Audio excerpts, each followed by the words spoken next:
श्री दुर्गाय नमः। अब सुनाता दुर्गा सप्तशती का पहला अध्याय। पहले अध्याय का विनियोग। प्रथम चरित्र के ब्रह्मा ऋषि, महाकाली देवता, गायत्री चंद्र, नंदा शक्ति, रत्नतंत्रिका बीज, अग्नि तत्व और ऋग्वेद स्वरूप है। श्री महाकाली देवता की प्रसन्नता के लिए पहले चरित्र के जप में विनियोग किया गया है। अथ ध्यानम। भगवान विष्णु के सो जाने पर मधु और कैटभ को मारने के लिए कमल जन्मा ब्रह्मा जी ने जिनका स्तवन किया था, उन महाकाली देवी का मैं सेवन करता हूँ। वे अपने 10 हाथों में खड्ग, चक्र, गदा, बाण, धनुष, परिघ, शूल, भुशुंडी, मस्तक और शंख धारण करती है। उनके 3 नेत्र हैं। उन्होंने समस्त अंगों में दिव्य आभूषण धारण किए हुए हैं। उनके सिर की कांति नीलमणि के समान है और वे 10 मुखों और 10 पैरों से युक्त है। अब शुरू होता है अध्याय। मार्कंडेय जी बोले, सूर्य के पुत्र सावर्णी जो 8वें मनु कहे जाते हैं, उनकी उत्पत्ति कथा सुनाता हूँ, सुनो। सूर्य कुमार महाभाग सावर्णी भगवती माँ माया के अनुग्रह से जिस प्रकार मनवंतर के स्वामी हुए, वह प्रसंग सुनाता हूँ। पूर्व काल की बात है। स्वारोचिष मंत्र में सुरत नाम के एक राजा थे जो चैत्र वंश में उत्पन्न हुए थे। उनका समस्त भूमि पर अधिकार था। वे प्रजा का अपने औरस पुत्रों की तरह धर्मपूर्वक पालन करते थे। तो भी उस समय कोला विध्वंसी नाम के क्षत्रिय उनके शत्रु हो गए।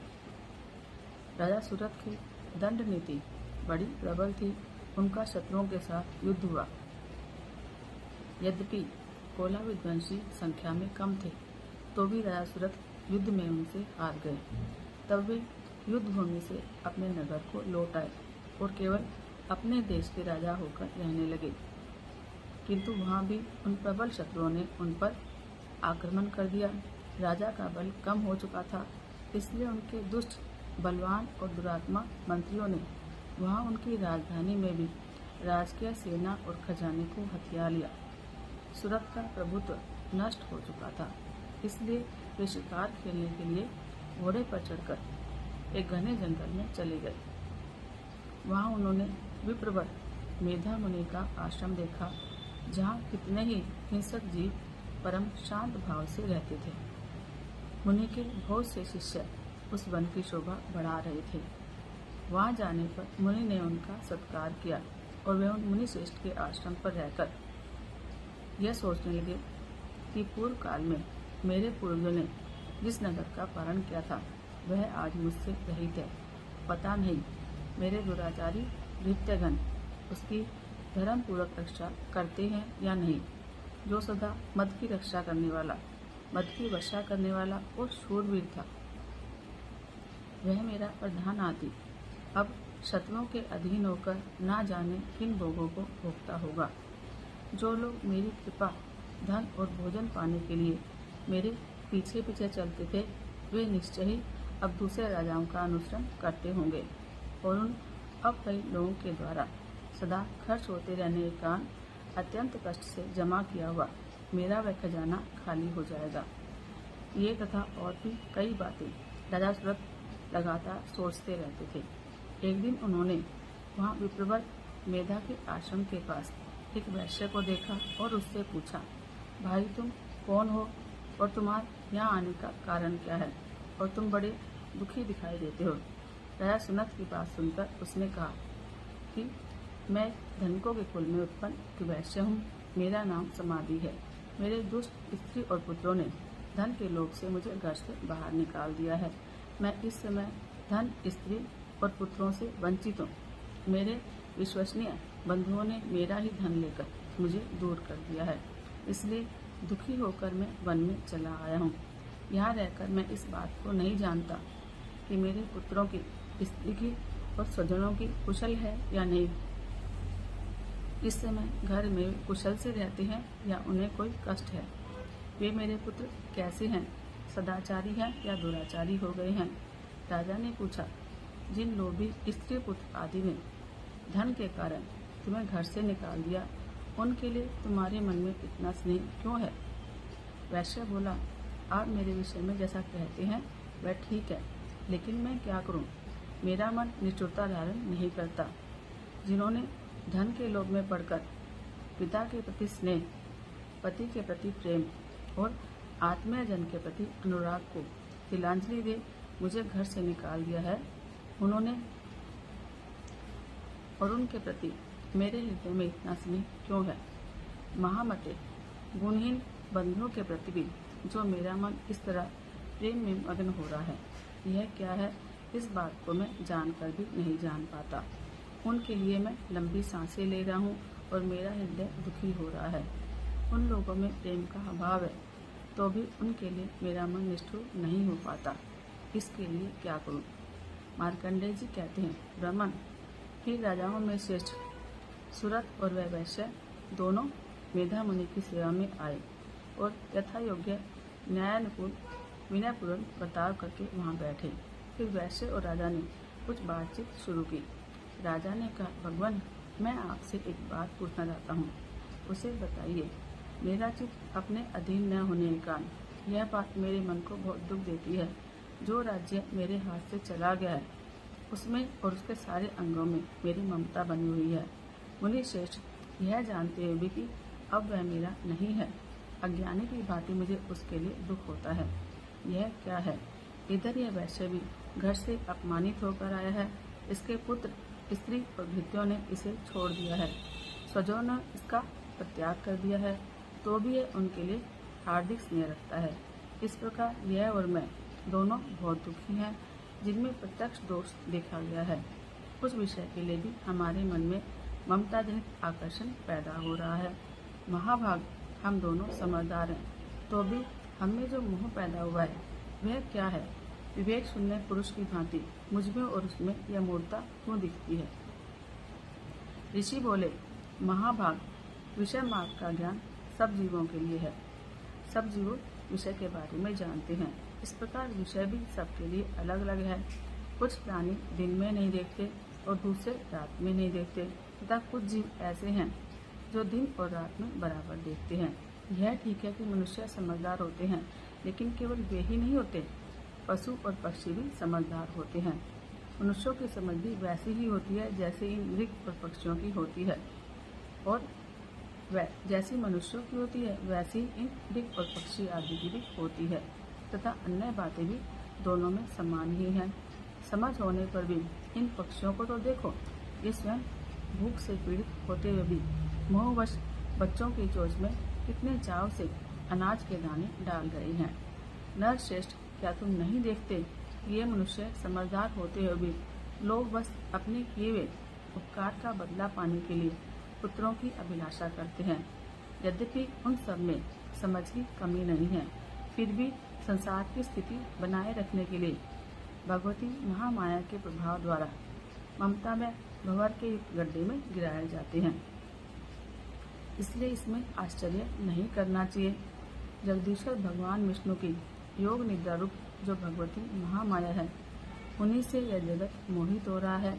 वे भगवती महामाया देवी ज्ञानियों के विचित को बलपूर्वक खींचकर मोह में डाल देती हैं।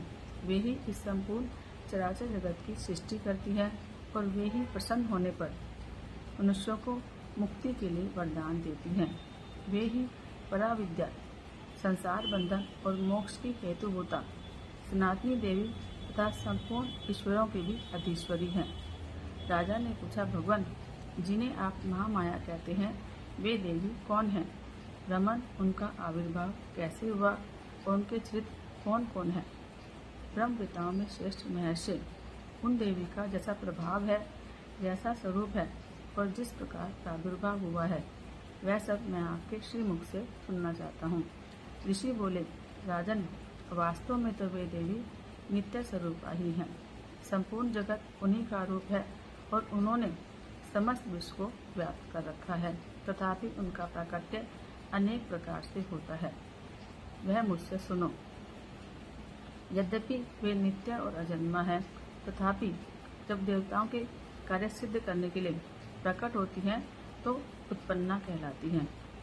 कल्प के अंत में जब संपूर्ण जगत एकारणों में निमग्न हो रहा था, और सबके प्रभु भगवान विष्णु शेष नाग की सिया बिछाकर योग निद्रा का आश्रय ले रहे थे। उस समय उनके कानों के मैल से दो भयंकर असुर उत्पन्न हुए जो मधु और कैटब के नाम से विख्यात थे।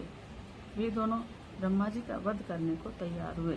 भगवान विष्णु के नाभि कमल में विराजमान प्रजापति ब्रह्मा ने जब उन दोनों भयानक असुरों को अपने पास आया देखा और भगवान को सोता हुआ देखा, तब एकाग्रचित होकर उन्होंने भगवान विष्णु को जगाने के लिए उनके नेत्रों में निवास करने वाली योग निद्रा का स्तवन आरंभ किया, जो इस विश्व की अधीश्वरी, जगत को धारण करने वाली, संसार का पालन और संहार करने वाली और तेज स्वरूपा भगवान विष्णु की अनुपम शक्ति है। उन्हीं भगवती निद्रा देवी की भगवान ब्रह्मा स्तुति करने लगे। ब्रह्मा जी ने कहा, देवी तुम्ही स्वाहा, तुम्ही स्वधा और तुम्ही वशटकार हो। स्वर भी तुम्हारे ही स्वरूप हैं, तुम्ही जीवनदायिनी सुधा हो। नित्य अक्षर प्रणव में अकार, उकार और मकार, इन तीनों मात्राओं के रूप में तुम्हें स्थित हो तथा इन तीन मात्राओं के अतिरिक्त जो बिंदु रूपा नित्य अर्ध मात्रा है, जिसका विशेष रूप से उच्चारण नहीं हो सकता, वह भी तुम ही हो। देवी तुम ही संध्या, सावित्री और परम जननी हो। देवी तुम ही इस ब्रह्मांड को धारण करती हो। तुमसे ही इस जगत की सृष्टि होती है, तुम्ही से इसका पालन होता है और सदा तुम्ही कल्प के अंत में सबको अपना ग्रास बना लेती हो। जगन्मयी देवी, इस जगत की उत्पत्ति के समय तुम सृष्टि रूपा हो, पालन काल में स्थिति रूपा हो और कल्पांत के समय संहार रूप धारण करने वाली हो। तुम्ही महाविद्या, महामाया, महामेधा, महास्मृति, महामोहरूपा, महादेवी और महासुरी हो। तुम्ही तीनों गुणों को उत्पन्न करने वाली सबकी प्रकृति हो। भयंकर काल रात्रि, महारात्रि और मोहरात्रि भी तुम्ही हो। तुम्ही श्री, तुम्ही ईश्वरी, तुम्ही नी और तुम्ही बोध स्वरूपा बुद्धि हो। लज्जा, पुष्टि, तुष्टि, शांति और क्षमा भी तुम्ही हो। तुम खड़ग धारणी, शूल धारणी, घोर रूपा गदा, चक्र, शंख और धनुष धारण करने वाली हो। बाण, भुशुंडी और परी, ये भी तुम्हारे अस्त्र हैं। तुम सौम्य और सौम्यतर हो। इतना ही नहीं, जितने भी सौम्य और सुंदर पदार्थ हैं, उन सब की अपेक्षा तुम अत्यधिक सुंदरी हो।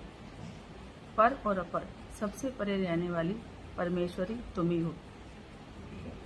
सर्वस्वरूपे देवी, कहीं भी सत असत रूप जो कुछ वस्तुएं हैं, उन सब की जो शक्ति है वह तुम ही हो। ऐसी अवस्था में तुम्हारी स्तुति क्या हो सकती है।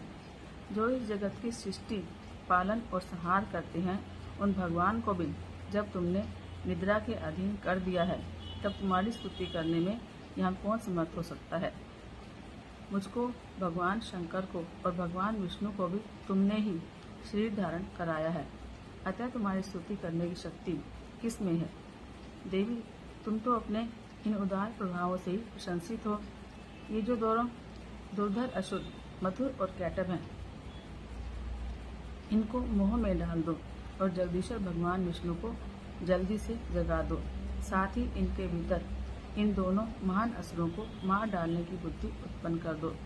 ऋषि कहते हैं, राजन, जब ब्रह्मा जी ने वहाँ मधु और कैटब को मारने के उद्देश्य से भगवान विष्णु को जगाने के लिए तमोगुण के अधिष्ठात्री देवी योग निद्रा की इस प्रकार स्तुति की, तभी भगवान के नेत्र, मुख, नासिका, बाहु, हृदय और वक्ष स्थल से निकलकर अव्यक्त जन्मा ब्रह्मा जी की दृष्टि के सामने खड़ी हो गई। योग निद्रा से मुक्त होकर जगत के स्वामी भगवान जनार्दन उस एकार्णव के जल में शेष नाग की सिरा से जाग उठे। फिर उन्होंने उन दोनों असुरों को देखा। वे दुरात्मा मधु और कैटब अत्यंत बलवान और पराक्रमी थे और क्रोध से भरकर लाल लाल आंखें किए हुए ब्रह्मा जी को खा जाने के लिए तैयार थे। तब भगवान श्री हरि ने उठकर उन दोनों के साथ 5000 वर्षों तक केवल बाहु युद्ध किया। वे दोनों भी अत्यंत बल के कारण उन्मत्त हो रहे थे। इधर महामाया ने भी उन्हें मुंह में डाल रखा था, इसलिए वे भगवान विष्णु से कहने लगे, हम तुम्हारी वीरता से प्रसन्न हैं, तुम हम लोगों से वर मांगो। श्री भगवान बोले, यदि तुम दोनों मुझ पर प्रसन्न हो तो अब मेरे हाथों से मारे जाओ। बस इतना सही वर मैंने मांगा है, या दूसरे किसी वर से क्या लेना है। ऋषि कहते हैं, इस प्रकार धोखे में आ जाने पर जब उन्होंने सारी पृथ्वी को जलमग्न देखा, तब कमलनयन भगवान से कहा, जहाँ पृथ्वी जल में न डूबी हो और जहाँ सूखा स्थान हो, तुम वहाँ मर को मारो। ऋषि कहते हैं, तब तथास्तु कहकर शंख चक्र गदा और पद्म धारण करने वाले भगवान ने उन दोनों के मस्तक अपनी जांघ पर रखकर चक्र से काट डाले। इस प्रकार ये देवी महामाया ब्रह्मा जी की स्तुति करने पर स्वयं प्रकट हुई थी। अब पुनः तुमसे इसके प्रभाव का वर्णन कहता हूँ, सुनो।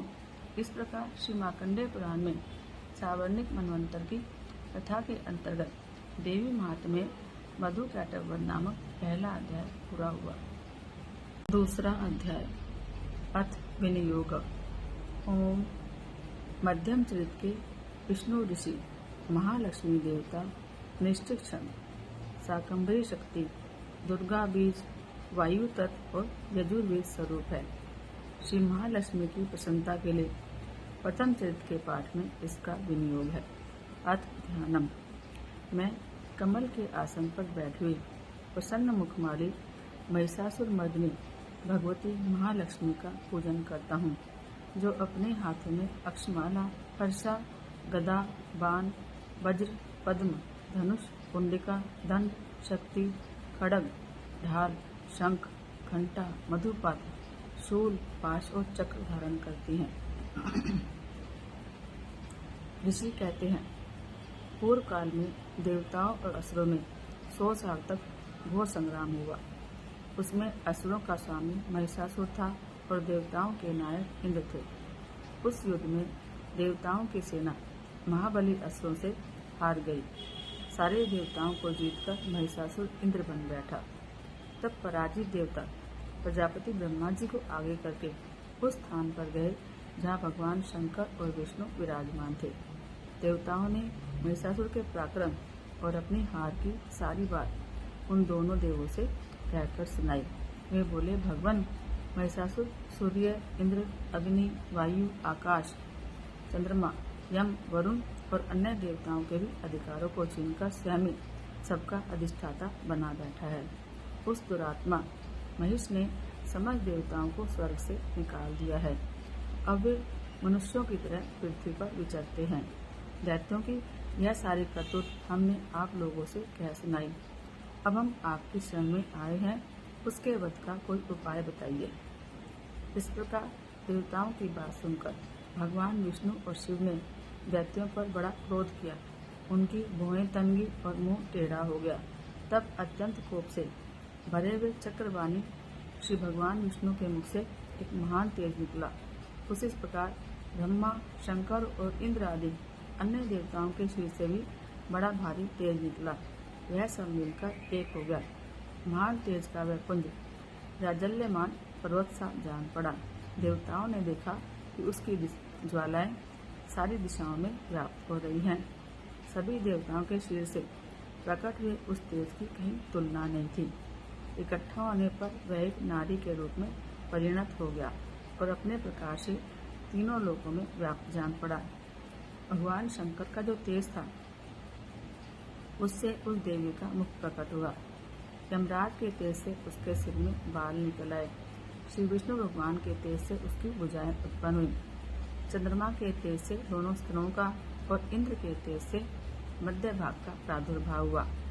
वरुण के तेज से जंघा और पिंडली और पृथ्वी के तेज से नितंब भाग प्रकट हुआ। ब्रह्मा के तेज से दोनों चरण और सूर्य के तेज से उसकी उंगलियां हुई। वसुओं के तेज से हाथों की उंगलियां और कुबेर के तेज से नासिका प्रकट हुई। उस देवी के दांत प्रजापति के तेज से और तीनों नेत्र अग्नि के तेज से प्रकट हुए। उसकी भौहें संध्या की और कान वायु के तेज से उत्पन्न हुए। इस प्रकार अन्य देवताओं के तेज से भी उस कल्याणमयी देवी का आविर्भाव हुआ। फिर समस्त देवताओं के तेज पुंज से प्रकट हुई देवी को देखकर महिषासुर के सताए हुए देवता बहुत प्रसन्न हुए। पिनाकधारी भगवान शंकर ने अपने शूल से एक शूल निकालकर उन्हें दिया। फिर भगवान विष्णु ने भी अपने चक्र से चक्र उत्पन्न करके भगवती को अर्पण किया। वरुण ने भी शंख भेंट किया और अग्नि ने उन्हें शक्ति दी और वायु ने धनुष और बाण से भरे हुए 2 तरकश प्रदान किए। 1000 नेत्रों वाले देवराज इंद्र ने अपने वज्र से वज्र उत्पन्न करके दिया और ऐरावत हाथी से एक घंटा उतार कर दिया।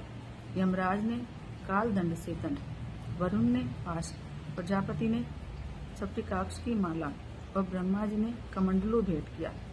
सूर्य ने देवी के समस्त रूप में अपनी किरणों का तेज भर दिया। काल ने उन्हें चमकती हुई ढाल और तलवार दी। क्षीर समुद्र ने उज्ज्वल हार और कभी जीर्ण न होने वाले 2 दिव्य वस्त्र भेंट किए।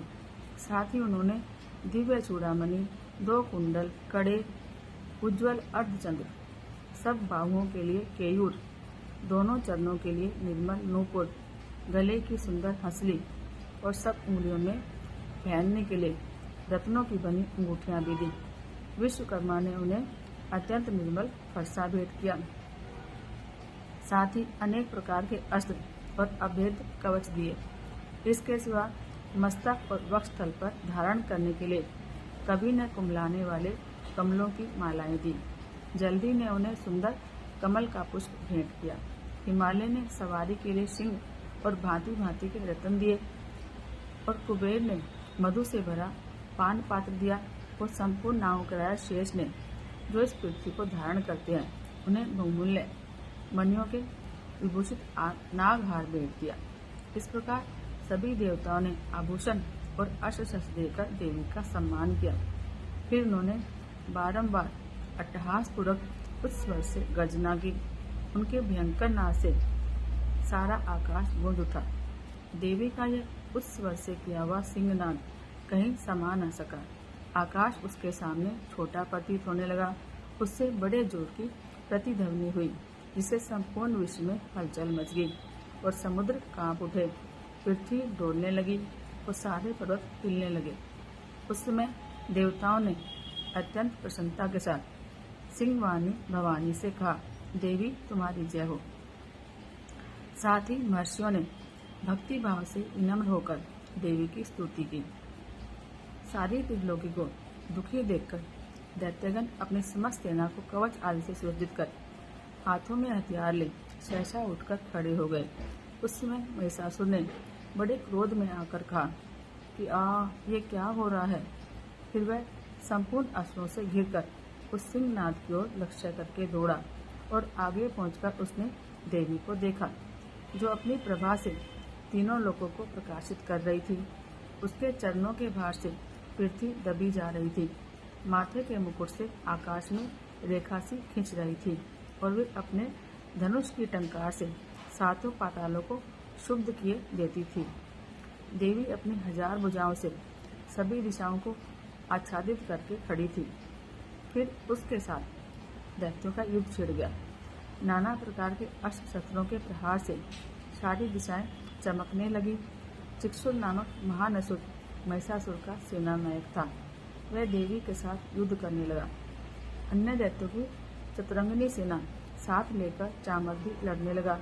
60,000 रथियों के साथ आकर उदर्ग नामक महादैत्य ने लोहा लिया। 1 करोड़ रथियों को साथ लेकर महाअनु नामक दैत्य युद्ध करने लगा, जिसके रोए तलवार के समान तीखे थे। वह असीलोमा नाम का महादैत्य 5 करोड़ रथी सैनिकों सहित युद्ध में आ डटा। 60 लाख रथियों से घिरा हुआ वाष्कल नामक दैत्य भी उस युद्ध भूमि में लड़ने लगा। परिवारित नामक राक्षस हाथी सवार और घुड़सवार के अनेक दलों और 1 करोड़ रथियों की सेना लेकर युद्ध करने लगा। विडाल नामक दैत्य 5 अरब रथियों के साथ गिरकर लोहा लेने लगा। इसके अतिरिक्त और भी हजारों महादैत्य रथ, हाथी और घोड़ों की सेना साथ लेकर वहां देवी के साथ युद्ध करने लगे।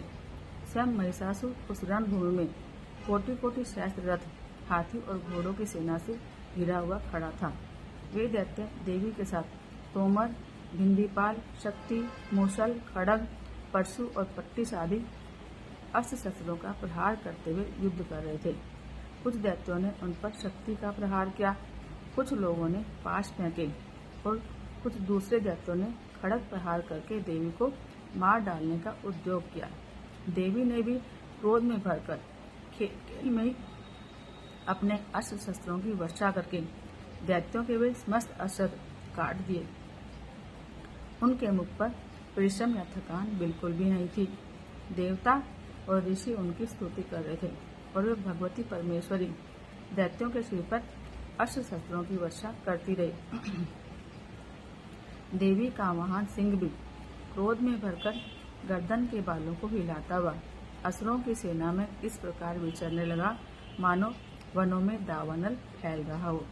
रणभूमि में दैत्यों के साथ युद्ध करती हुई अंबिका देवी ने जितने निश्वास छोड़े वे सभी तत्काल सैकड़ों हजारों गणों के रूप में प्रकट हो गए और परशु, भिंदीपाल, खड़ग और पट्टिश आदि अस्त्रों द्वारा असुरों का सामना करने लगे। देवी की शक्ति से बढ़े हुए वे गण असुरों का नाश करते हुए नगाड़ा और शंख आदि बाजे बजाने लगे।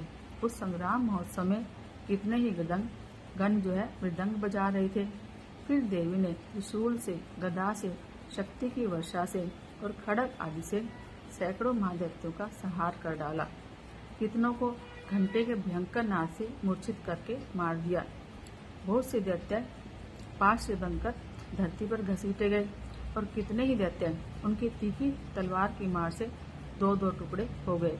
कितने ही गदा की चोट से घायल होकर धरती पर सो गए और कितने ही मूसल की मार से अत्यंत आहत होकर रक्त वमन करने लगे। कुछ दैत्य शूल से छाती फट जाने के कारण पृथ्वी पर ढेर हो गए। उस युद्ध भूमि में बांस मोह की वर्षा से कितने ही असुरों की कमर टूट गई। बाज की तरह झपट्टा मारने वाले देव पीड़क दैत्यगण अपने प्राणों से हाथ धोने लगे। कितनों की बाहें छिन्न भिन्न हो गई, कितनों की गर्दनें कट गई, कितने ही दैत्यों के मस्तक कट कट कर गिरने लगे। कुछ लोगों के सिर मध्य भाग में ही विदीर्ण हो गए। कितने ही महादैत्य जांघें कट जाने के कारण पृथ्वी पर गिर पड़े। कितनों को ही देवी ने एक बांह, एक पैर और एक नेत्र वाले करके दो टुकड़ों में चीर दिया। कितने ही दैत्य मस्तक कट जाने पर भी गिरकर फिर उठ जाते और केवल धड़ के ही रूप में अच्छे अच्छे हथियार हाथों में ले देवी के साथ युद्ध करने लगते। दूसरे कबंध युद्ध के बाजों की लय पर नाचते थे। कितने ही बिना सिर के धड़ हाथों में खड़ग, शक्ति और दृष्टि लिए दौड़ते थे तथा दूसरे दूसरे दैत्य ठहरो ठहरो कहते हुए देवी को युद्ध के लिए ललकारते थे। जहाँ वह घोर संग्राम हुआ था वहाँ की धरती देवी के गिराए हुए रथ, हाथी, घोड़े और असुरों की लाश से ऐसी पट गई कि वहाँ चलना भी असंभव हो गया। दैत्यों की सेना में हाथी, घोड़े और असुरों के सिर से इतनी अधिक मात्रा में रक्तपात हुआ था कि थोड़ी ही देर में वहाँ खून की बड़ी बड़ी नदियां बहने लगी। जगदम्बा ने असुरों की विशाल सेना को क्षण भर में नष्ट कर दिया। ठीक उसी तरह जैसे तृण और काठ के भारी ढेर को आग कुछ ही क्षणों में भस्म कर देती है। और वह सिंह भी गर्दन के बालों को हिला हिलाकर जोर जोर से गर्जना करता हुआ देवी के सिर से मानो दैत्यों के सिर से मानो प्राण चुने लेता था। वहाँ देवी के गणों ने उन महादैत्यों के साथ ऐसा युद्ध किया जिससे आकाश में खड़े हुए देवता उन पर बहुत संतुष्ट हुए और पुष्प बरसाने लगे। इस प्रकार श्री मार्कंडेय पुराण में सावर्णिक मनवंतर की कथा के अंतर्गत देवी महात्म्य में महिषासुर की सेना का वध नामक दूसरा अध्याय समाप्त हुआ। तीसरा अध्याय अथ ध्यानम। जगदम्बा के श्री अंगों की कांति उदय काल के हजारों सूर्यों के समान है। वे लाल रंग की रेशमी साड़ी पहने हुए हैं। उनके गले में मुंडमाला शोभा पा रही है। दोनों स्तनों पर रक्त चंदन का लेप लगा है। वे अपने कर कमलों में जप मालिका, विद्या और अभय और वर नामक मुद्राएं धारण किए हुए हैं। तीनों नेत्रों से शोभित मुखार बिंद की बड़ी शोभा हो रही है। उनके मस्तक पर चंद्रमा के साथ ही रतन में मुकुट बंधा है और वे कमल के आसन पर विराजमान है। ऐसी देवी को मैं भक्ति पूर्वक प्रणाम करते हूँ। अब अध्याय। ऋषि कहते हैं, दैत्यों की सेना को इस प्रकार तहस नहस होते देखकर महादैत्य सेनापति चिक्षुर क्रोध में भरकर अंबिका देवी से युद्ध करने के लिए आगे बढ़ा। वह असुर रणभूमि में देवी के ऊपर इस प्रकार बाणों की वर्षा करने लगा जैसे बादल पर्वतों के शिखर पर पानी की धार बरसाते हैं। तब देवी ने अपने बाणों से उसके बाण समूह को अनायास काटकर उसके घोड़े और सारथी को मार दिया। साथ ही उसके धनुष और उसकी ऊंची ध्वजा को काट दिया। धनुष कट जाने पर उसके अंगों को भी अपने बाणों से बांध डाला। धनुष, रथ, घोड़े और सारथी के नष्ट हो जाने पर वह असुर ढाल और तलवार लेकर देवी की ओर दौड़ा। उसने तीखी धार वाली तलवार से सिंह के मस्तक पर चोट करके देवी की भी बाईं भुजा में बड़े वेग से प्रहार किया। राजन, देवी की बाह पर पहुंचते ही वह तलवार टूट गई। फिर तो क्रोध से लाल आंखें करके उस राक्षस ने शूल हाथ में लिया और उसे उस महादैत्य ने भगवती भद्रकाली के ऊपर चलाया। वह शूल आकाश से गिरते हुए सूर्य मंडल की भांति अपने तेज से प्रज्वलित हो उठा। उस शूल को अपनी ओर आते देख देवी ने भी शूल का प्रहार किया। उससे राक्षस के शूल के सैकड़ों टुकड़े हो गए और साथ ही महादैत्य चिक्षुर की भी धज्जियां उड़ गई। वह प्राणों से हाथ धो बैठा। महिषासुर के सेनापति उस महापराक्रमी चिक्षुर के मारे जाने पर देवताओं को पीड़ा देने वाला चामर हाथी पर चढ़कर आया। उसने भी देवी के ऊपर शक्ति का प्रहार किया, किंतु जगदम्बा ने उसे अपने हुंकार से ही आहत और निष्प्रभ करके तत्काल पृथ्वी पर गिरा दिया। शक्ति टूटकर गिरी हुई देख चामर को बड़ा क्रोध हुआ। तब उसने शूल चलाया, किंतु देवी ने उसे भी अपने बाणों से काट दिया।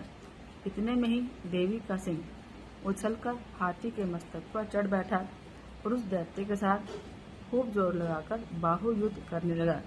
वे दोनों लड़ते लड़ते हाथी से पृथ्वी पर आ गए और अत्यंत क्रोध में भरकर एक दूसरे पर भयंकर प्रहार करते हुए लड़ने लगे। फिर सिंह बड़े वेग से आकाश की ओर उछला और उधर से गिरते समय उसने पंजों की मार से चामर का सिर धड़ से अलग कर दिया।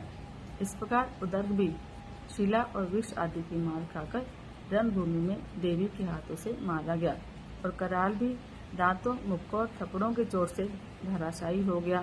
क्रोध से भरी हुई देवी ने गदा की चोट से उद्धत का कचूमर निकाल दिया। बिंदीपाल से वाष्कल को और बाणों से ताम्र और अंधक को मौत के घाट उतार दिया। 3 नेत्र वाली परमेश्वरी ने त्रिशूल से उग्रास्य, उग्रवीर्य और महानु नामक दैत्यों को मार दिया। तलवार की चोट से विडाल के मस्तक को धड़ से काट दिया। दुर्धर और दुमुख इन दोनों को भी अपने बाणों से यमलोक भेज दिया। इस प्रकार अपनी सेना का संहार होता देख महिषासुर ने भैंसे का रूप बनाकर देवी के गणों को त्रास देना शुरू किया। किन्हीं को थूथन की मार से, किन्हीं के ऊपर खुरों का प्रहार करके, किसी को पूंछ से चोट पहुंचाकर, किसी को सींगों से विदीर्ण करके, कुछ गणों को वेग से, किन्हीं को सिंहनाद से, कुछ को चक्कर देकर और कितनों को निश्वास वायु के झोंके से धराशायी कर दिया। इस प्रकार गणों की सेना को गिराकर वह असुर महादेवी के सिंह को मारने के लिए झपटा। इससे जगदम्बा को बड़ा क्रोध हुआ। उधर महाप्रक्रमी महिषासुर भी क्रोध में भरकर धरती को खुरों से खोदने लगा और अपने सींगों से ऊंचे ऊंचे पर्वतों को उठाकर फेंकने और गरजने लगा। उसके वेग से चक्कर देने के कारण पृथ्वी क्षुब्ध होकर फटने लगी। उसकी पूंछ से टकराकर समुद्र सब ओर से धरती को डुबोने लगा। हिलते हुए सिंहों के हाथ से विदीर्ण होकर बादलों के टुकड़े टुकड़े हो गए। उसके श्वास की प्रचंड वायु के वेग से उड़े हुए सैकड़ों पर्वत आकाश से गिरने लगे। इस प्रकार क्रोध से भरे हुए उस महादैत्य को अपनी ओर आते देख चंडिका ने उसका वध करने के लिए महान क्रोध किया। उन्होंने पाश फेंककर उस महान असुर को बांध लिया। उस महासंग्राम में बन जाने पर उसने भैंसे का रूप त्याग दिया और तत्काल सिंह के रूप में वह प्रकट हो गया।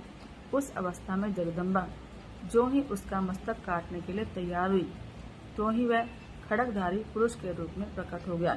तब देवी ने तुरंत ही बाणों की वर्षा करके ढाल तलवार से उसके पुरुष रूप को बीन डाला।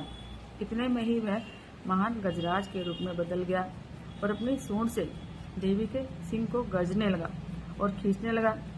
खींचते समय देवी ने तलवार से उसकी सूंड काट डाली। उस समय महादैत्य ने पुनः भैंसे का रूप धारण किया और पहले की भांति चराचर प्राणी से तीनों लोगों को दुखी करने लगा। तब क्रोध में भरी जगन माता चंडिका बार बार उत्तम मधु का पान करने और लाल आंखें करके हंसने लगी।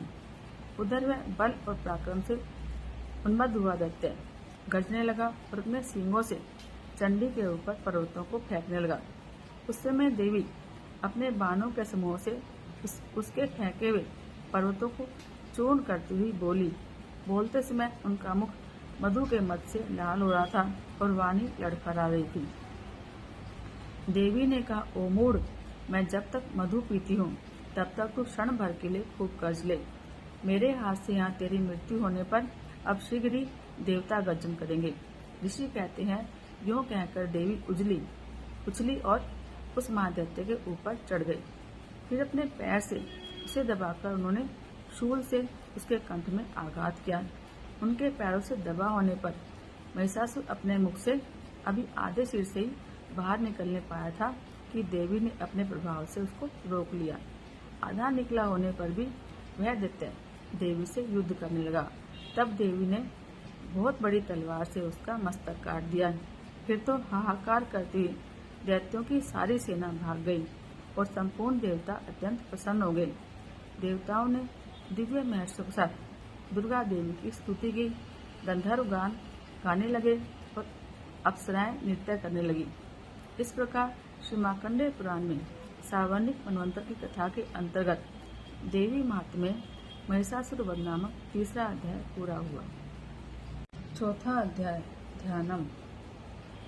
सिद्धि की इच्छा रखने वाले पुरुष जिनकी सेवा करते हैं और देवता इन्हें सब ओर से घेरे रहते हैं, उन जया नाम वाली दुर्गा देवी का ध्यान करें। उनके श्री अंगों की आभा काले मेघ के समान है। वे अपने कटाक्षों से शत्रु समूह को भय प्रदान करती हैं। उनके मस्तक पर आबद्ध चंद्रमा की रेखा शोभा पाती है। वे अपने हाथों में शंख, चक्र, कृपाण और त्रिशूल धारण करती हैं। उनके 3 नेत्र हैं। वे सिंह के कंधे पर चढ़ी हुई हैं और अपने तेज से तीनों लोगों को परिपूर्ण कर रही हैं। अब आता है अध्याय। ऋषि कहते हैं, अत्यंत पराक्रमी दुरात्मा महिषासुर और उसकी दैत्य सेना के देवी के हाथों से मारे जाने पर इंद्र आदि देवता प्रणाम के लिए गर्दन और कंधे झुकाकर उन भगवती दुर्गा का उत्तम वचनों द्वारा स्तवन करने लगे। उस समय उनके सुंदर अंगों में अत्यंत हर्ष के कारण रोमांच हो आया था।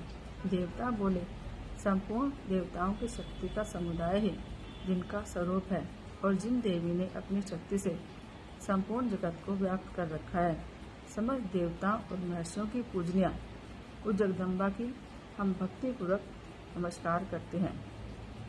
वे हम लोगों का कल्याण करें। इनके अनुपम प्रभाव और बल का वर्णन करने में भगवान शेषनाग, ब्रह्मा जी और महादेव जी भी समर्थ नहीं हैं। वे भगवती चंडिका संपूर्ण जगत का पालन और अशुभ भय का नाश करने का विचार करें।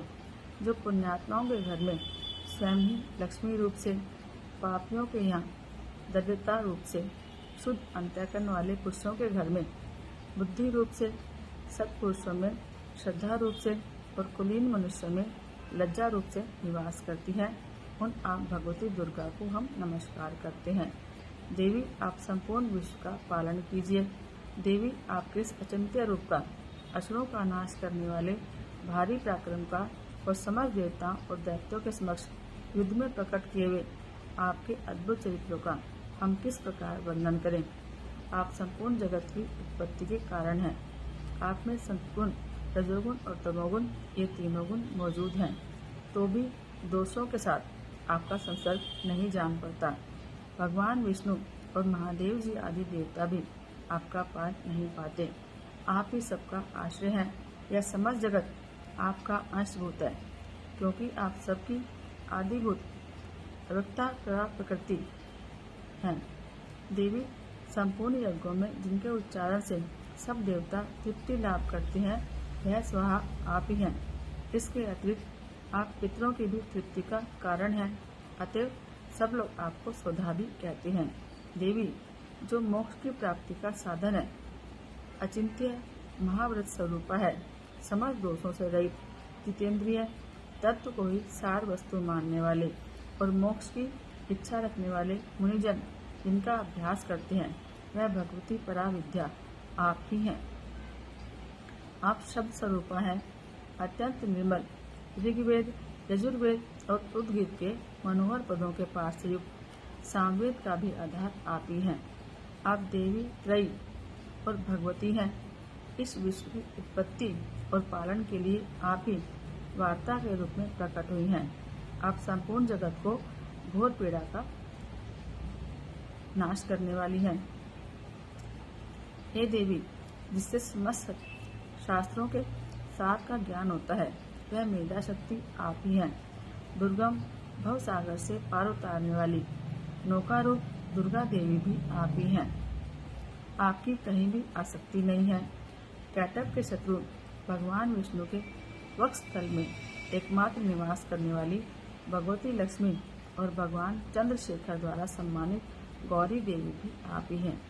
आपका मुख मंद मुस्कान से सुशोभित, निर्मल फूल और चंद्रमा के बिंब का अनुकरण करने वाला और उत्तम स्वर्ण की मनोहर कांति से कमनीय है। तो भी उसे देखकर महिषासुर को क्रोध हुआ और सहसा उसने उस पर प्रहार किया। यह बड़े आश्चर्य की बात है। देवी, वही मुख जब क्रोध से युक्त होने पर उदय काल के चंद्रमा की भांति लाल और तनी हुई भौं का विकराल हो उठा, तब उसे देखकर जो महिषासुर के प्राण तुरंत नहीं निकल गए, यह उससे बढ़कर आश्चर्य की बात है, क्योंकि क्रोध से भरे यमराज को देखकर भला कौन जीवित रह सकता है। देवी, आप प्रसन्न हैं।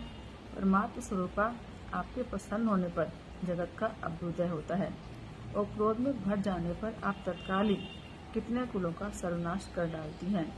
यह बात अभी अनुभव में आई है, क्योंकि महिषासुर की यह विशाल सेना क्षण भर में आपके कोप से नष्ट हो गई है तथा सदा अभ्युदय प्रदान करने वाली आप जिन पर प्रसन्न रहती हैं, वे ही देश में सम्मानित हैं। उन्हीं को धन और यश की प्राप्ति होती है। उन्हीं का धर्म कभी शिथिल नहीं होता और वे ही अपने हृष्ट पुष्ट स्त्री पुत्र और वृत्तियों के साथ धन्य माने जाते हैं। देवी, आपकी ही कृपा से पुण्यात्मा पुरुष प्रतिदिन अत्यंत श्रद्धापूर्वक सदा सब प्रकार के धर्म अनुकूल कर्म करता है और उसके प्रभाव से स्वर्गलोक में जाता है। इसलिए आप तीनों लोकों में निश्चय ही मनोवांछित फल देने वाली हो। माँ दुर्गे, आप स्मरण करने पर सब प्राणियों का भय हर लेती हो और स्वस्थ पुरुषों द्वारा चिंतन करने पर उन्हें परम कल्याणकारी बुद्धि प्रदान करती हैं। दुख, दरिद्रता और भय हरने वाली देवी, आपके सिवाय दूसरी कौन है, जिसका मन सबका उपकार करने के लिए सदा ही दया से भरा रहता हो।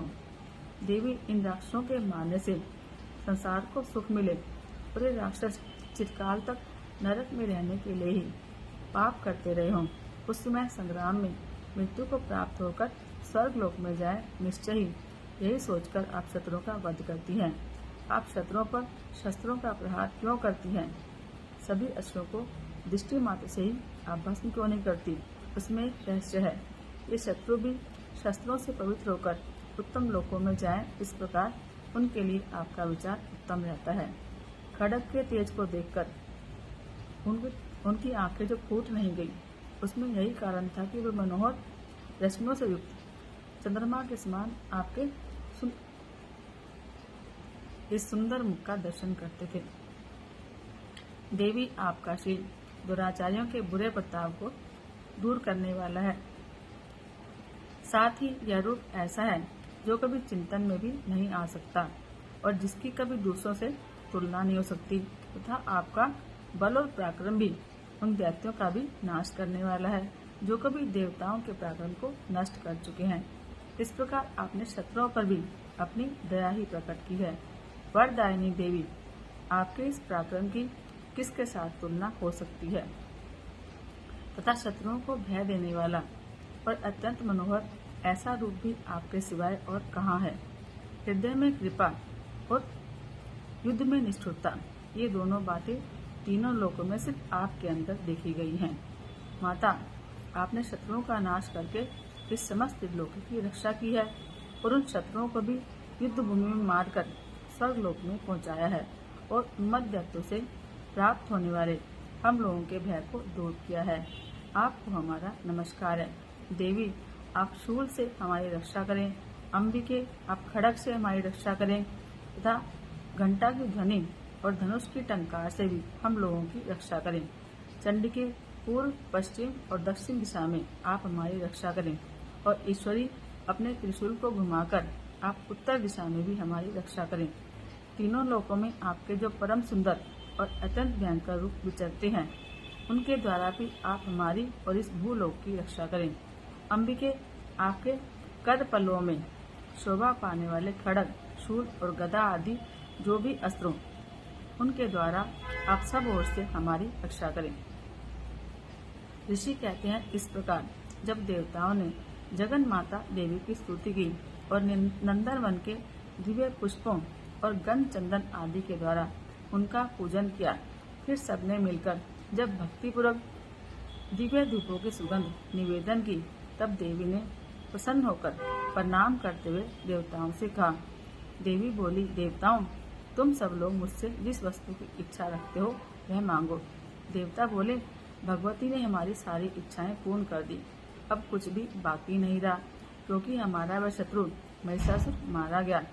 महेश्वरी, इतने पर भी यदि आप हमें और वर देना चाहती हैं तो हम जब जब आपको याद करें तब तब आप दर्शन देकर हम लोगों के महान संकट को दूर कर दिया करें। और प्रसन्न मुख मंदिर अंबिके, जो मनुष्य इन स्तोत्रों द्वारा आपकी स्तुति करे, उसे वित्त, समृद्धि और वैभव देने के साथ साथ उसको धन और स्त्री आदि संपत्ति को भी बढ़ाने के लिए आप सदा उस पर प्रसन्न रहें।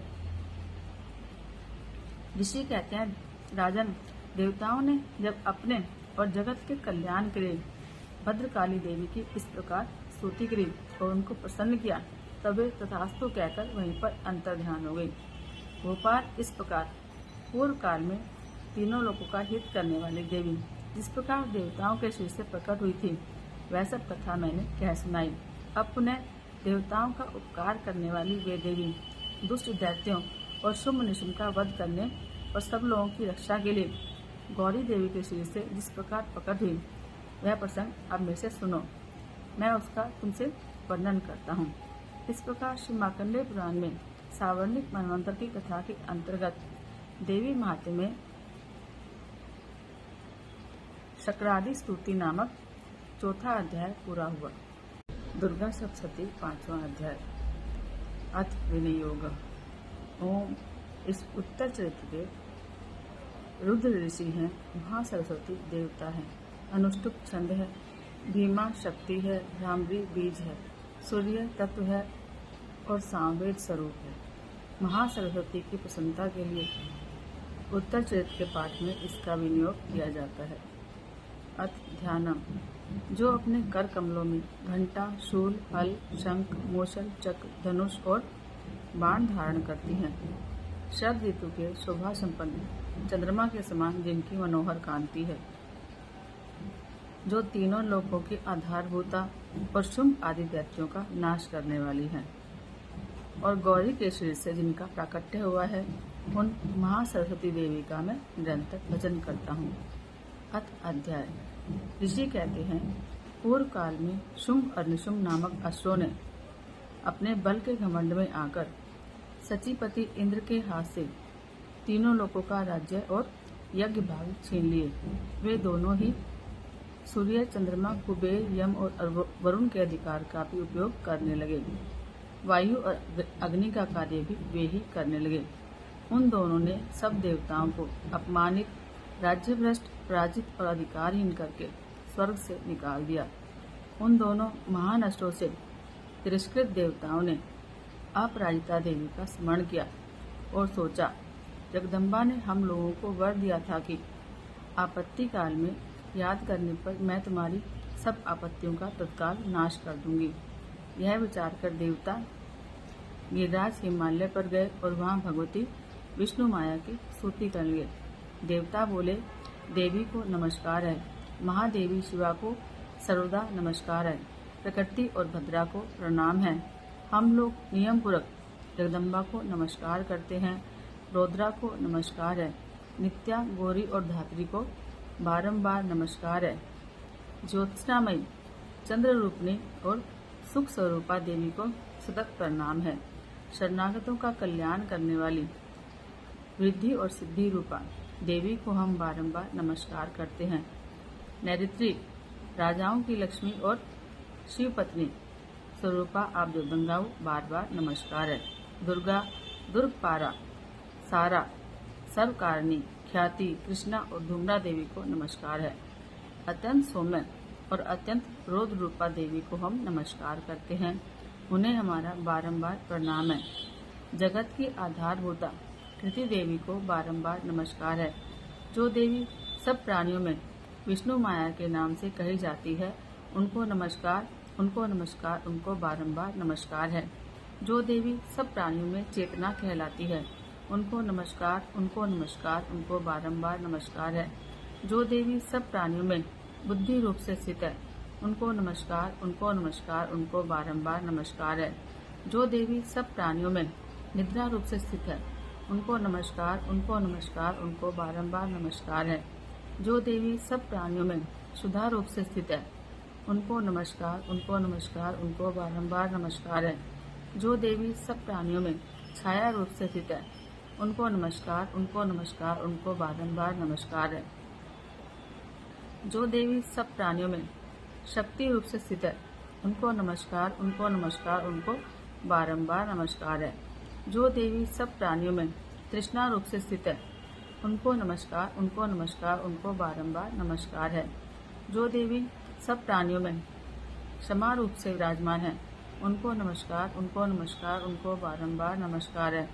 जो देवी सब प्राणियों में जाति रूप से स्थित है, उनको नमस्कार, उनको नमस्कार, उनको बारंबार नमस्कार है। जो देवी सब प्राणियों में लज्जा रूप से स्थित है, उनको नमस्कार, उनको नमस्कार, उनको बारंबार नमस्कार है। जो देवी सब प्राणियों में शांति रूप से स्थित है, उनको नमस्कार, उनको नमस्कार, उनको बारंबार नमस्कार है। जो देवी सब प्राणियों में श्रद्धा रूप से स्थित है, उनको नमस्कार, उनको नमस्कार, उनको बारंबार नमस्कार है। जो देवी सब प्राणियों में कांति रूप से स्थित है, उनको नमस्कार, उनको नमस्कार, उनको बारंबार नमस्कार है। जो देवी सब प्राणियों में लक्ष्मी रूप से स्थित है, उनको नमस्कार, उनको नमस्कार, उनको बारंबार नमस्कार है। जो देवी सब प्राणियों में वृत्ति रूप से स्थित है, उनको नमस्कार, उनको नमस्कार, उनको बारंबार नमस्कार है। जो देवी सब प्राणियों में स्मृति रूप से स्थित है, उनको नमस्कार, उनको नमस्कार, उनको बारंबार नमस्कार है। जो देवी सब प्राणियों में दया रूप से स्थित है, उनको नमस्कार, उनको नमस्कार, उनको बारंबार नमस्कार है। जो देवी सब प्राणियों में तुष्टि रूप से स्थित है, उनको नमस्कार, उनको नमस्कार, उनको बारंबार नमस्कार है। जो देवी सब प्राणियों में माता रूप से स्थित है, उनको नमस्कार, उनको नमस्कार, उनको बारंबार नमस्कार है। जो देवी सब प्राणियों में भ्रांति रूप से स्थित है, उनको नमस्कार, उनको नमस्कार, उनको बारंबार नमस्कार है। जो जीवों के इंद्रिय वर्ग की अधिष्ठात्री देवी एवं सब प्राणियों में सदा व्याप्त रहने वाली है, उन व्याप्ति देवी को बारंबार नमस्कार है। जो देवी चैतन्य रूप से इस संपूर्ण जगत को व्याप्त करके स्थित है, उनको नमस्कार, उनको नमस्कार, उनको बारंबार नमस्कार है। पूर्व काल में अपने अभिष्ट की प्राप्ति होने से देवताओं ने जिनकी स्तुति की और देवराज इंद्र ने बहुत दिनों तक जिनका सेवन किया, वह कल्याण की साधन भूता ईश्वरी हमारा कल्याण और मंगल करे और सारी आपत्तियों का नाश करे। उदंड दैत्यों से सताए हुए हम सभी देवता जिन परमेश्वरी की इस समय आराधना करते हैं और जो भक्ति से विनम्र पुरुषों द्वारा याद की जाने पर तत्काल ही सारी विपत्तियों का नाश कर देती है, वे जगदम्बा हमारा संकट दूर करें। ऋषि कहते हैं, राजन, इस प्रकार जब देवता स्तुति कर रहे थे, उस समय पार्वती देवी गंगा जी के जल में स्नान करने के लिए वहां आई। उन सुंदर भौहों वाली भगवती ने देवताओं से पूछा, आप लोग यहाँ किसकी स्तुति करते हैं? तब उन्हीं के शील कोश से प्रकट हुई शिवा देवी बोली, शुंभ दैत्य से तिरस्कृत और युद्ध में निशुंभ से पराजित हो यहाँ एकत्रित हुए ये सारे देवता मेरी ही स्तुति कर रहे हैं। पार्थिव जी के शरीर कोश से अंबिका का प्रादुर्भाव हुआ था, इसलिए वे समस्त लोकों में कौशिकी कही जाती हैं। कौशिकी के प्रकट होने के बाद पार्वती देवी का शरीर काले रंग का हो गया, अतः वे हिमालय पर रहने वाली कालिका देवी के नाम से विख्यात हुई। फिर शुंभ निशुंभ के भृत्य चंडमुंड वहां आए और उन्होंने परम मनोहर रूप धारण करने वाली अंबिका देवी को देखा। फिर वे शुंभ के पास जाकर बोले, महाराज, एक अत्यंत मनोहर स्त्री है जो अपनी दिव्य कांति से हिमालय को प्रकाशित कर रही है। वैसा उत्तम रूप कहीं किसी ने कभी नहीं देखा। बेशक पता लगाइए वह देवी कौन है और उसे ले लीजिए। स्त्रियों में तो वह रतन है, उसका प्रत्येक अंग बहुत ही सुंदर है और वह अपने श्री अंगों की प्रभा से सभी दिशाओं को प्रकाशित कर रही हैं। दैत्यराज, अभी वह हिमालय पर ही मौजूद है, आप उसे देख सकते हैं। प्रभु, तीनों लोकों में मणि, हाथी और घोड़े आदि जितने भी रतन हैं, वे सब इस समय आपके घर में शोभा पाते हैं। हाथियों में ऐरावत और पारिजात का वृक्ष और उच्चैश्रवा घोड़ा, यह सब आपने इंद्र से ले लिया है। हंसों से जुड़ा हुआ यह विमान भी आपके आंगन में शोभा पाता है। यह रत्नों से जुड़ा हुआ अद्भुत विमान जो पहले ब्रह्मा जी के पास था, वह आपके यहाँ लाया गया है। यह महापद्म नामक निधि आपको बेर से छीन लाए हैं। समुद्र ने भी आपको तिंजलकिनी नाम की माला भेंट की है, जो केशरों से सुशोभित है और जिनके कमल कभी कुम्हलाते नहीं हैं। स्वर्ण की वर्षा करने वाला वरुण का छत्र भी आपके घर में शोभा पाता है और यह श्रेष्ठ रथ जो पहले प्रजापति के अधिकार में था, अब आपके पास मौजूद है। दैत्येश्वर, मृत्यु की उत्क्रांतिदा नाम वाली शक्ति भी आपने छीन ली है तथा वरुण का पाश और समुद्र में होने वाले सब प्रकार के रतन आपके भाई निशुंभ के अधिकार में है। अग्नि ने भी स्वतः शुद्ध किए हुए 2 वस्त्र आपकी सेवा में अर्पित किए हैं। दैत्यराज, इस प्रकार सभी रत्न आपने एकत्र कर लिए हैं, फिर स्त्रियों में उस रत्न को आप क्यों नहीं अपने अधिकार में कर लेते। ऋषि कहते हैं, चंडमुंड का यह वचन सुनकर शुंभ ने महादैत्य सुग्रीव को दूत बनाकर देवी के पास भेजा और कहा कि तुम मेरी आज्ञा से उसके सामने वे सब बातें कहना और ऐसा उपाय करना जिससे प्रसन्न होकर वह शीघ्र ही यहाँ आ जाए। वह दूत पर्वत के अत्यंत रमणीय प्रदेश में जहाँ देवी मौजूद थी वहाँ पर गया और मधुर वाणी से कोमल वचन बोला। दूत बोला, देवी, दैत्यराज शुंभ इस समय तीनों लोगों के परमेश्वर हैं। मैं उन्हीं का भेजा हुआ दूत हूँ और यहाँ तुम्हारे ही पास आया हूँ। उनकी आज्ञा सदा सब देवता एक स्वर से मानते हैं, कोई उसका उल्लंघन नहीं कर सकता। वे संपूर्ण देवताओं को हरा चुके हैं। उन्होंने तुम्हारे लिए जो संदेश दिया है उसे सुनो। संपूर्ण त्रिलोकी को मेरे अधिकार में है और देवता भी मेरी आज्ञा के अधीन चलते हैं। संपूर्ण यज्ञों के भागों को मैं ही अलग अलग भोगता हूँ। तीनों लोकों में जितने श्रेष्ठ रत्न हैं वे सब मेरे अधिकार में हैं। देवराज इंद्र का वाहन ऐरावत जो हाथियों में रत्न के समान है, मैंने छीन लिया है। क्षीर सागर का मंथन करने से जो अश्वरतन उच्चैश्रवा प्रकट हुआ था, उसे देवताओं ने मेरे पैरों में पड़कर समर्पित किया है। सुंदरी, उसके सिवा और भी जितने रत्न पदार्थ देवताओं, गंधर्वों और नागों के पास थे, वे सब मेरे ही पास आ गए हैं। देवी, हम लोग तुम्हें संसार की स्त्रियों में रत्न मानते हैं, अतः तुम हमारे पास आ जाओ, क्योंकि रत्नों का उपभोग करने वाले हम ही हैं। चंचल कटाक्षों वाली तुम मेरी या मेरे भाई महापराक्रमी निशुंभ की सेवा में आ जाओ, क्योंकि तुम रतन स्वरूपा हो। मेरा वरण करने से तुम्हें तुलना रहित महान ऐश्वर्य की प्राप्ति होगी। अपनी बुद्धि के यह विचार कर तुम मेरी पत्नी बन जाओ। ऋषि कहते हैं, दूत के यूं कहने पर कल्याणमयी भगवती दुर्गा देवी जो इस जगत को धारण करती हैं, मन ही मन गंभीर भाव से मुस्कुराई और इस प्रकार बोली। देवी ने कहा, दूत, तुमने सत्य कहा, इसमें तनिक भी मिथ्या नहीं है। शुंभ तीनों लोकों का स्वामी है और निशुंभ भी उसी के समान पराक्रमी है, किंतु इस समय इस विषय में मैंने जो प्रतिज्ञा कर ली है उसे मिथ्या कैसे करूं। मैंने अपनी अल्प बुद्धि के कारण पहले से जो प्रतिज्ञा कर रखी है उसे सुनो। जो मुझे संग्राम में जीत लेगा और जो मेरे अभिमान को चूर्ण कर देगा और संसार में जो मेरे समान बलवान होगा वही मेरा स्वामी होगा। इसलिए शुंभ और निशुंभ यहाँ पर आए और मुझे जीतकर शीघ्र ही मेरा पानी ग्रहण कर लें। इसमें विलंब की क्या आवश्यकता है। दूत बोला, देवी तुम घमंड में भरी हो, मेरे सामने ऐसी बातें मत करो। तीनों लोकों में कौन ऐसा पुरुष है जो शुंभ निशुंभ के सामने खड़ा रह सके। देवी अन्य दैत्यों के सामने भी सारे देवता युद्ध में नहीं ठहर सकते, फिर तुम अकेली स्त्री होकर कैसे ठहर सकती हो। जिन शुंभ आदि दैत्यों के सामने इंद्र आदि सब देवता भी युद्ध में खड़े नहीं हुए, उनके सामने तुम स्त्री होकर कैसे जाओगी। इसलिए तुम मेरे ही कहने से शुंभ निशुंभ के पास चली जाओ। ऐसा करने से तुम्हारे गौरव की रक्षा होगी, अन्यथा जब वे केश पकड़कर घसीटेंगे तब तुम्हें अपनी प्रतिष्ठा खोकर जाना पड़ेगा। देवी ने कहा, तुम्हारा कहना सत्य है, शुंभ बलवान है और निशुंभ भी बड़े पराक्रमी हैं, किंतु क्या करूं, मैंने पहले बिना सोचे समझे प्रतिज्ञा कर ली है, अतः अब तुम जाओ।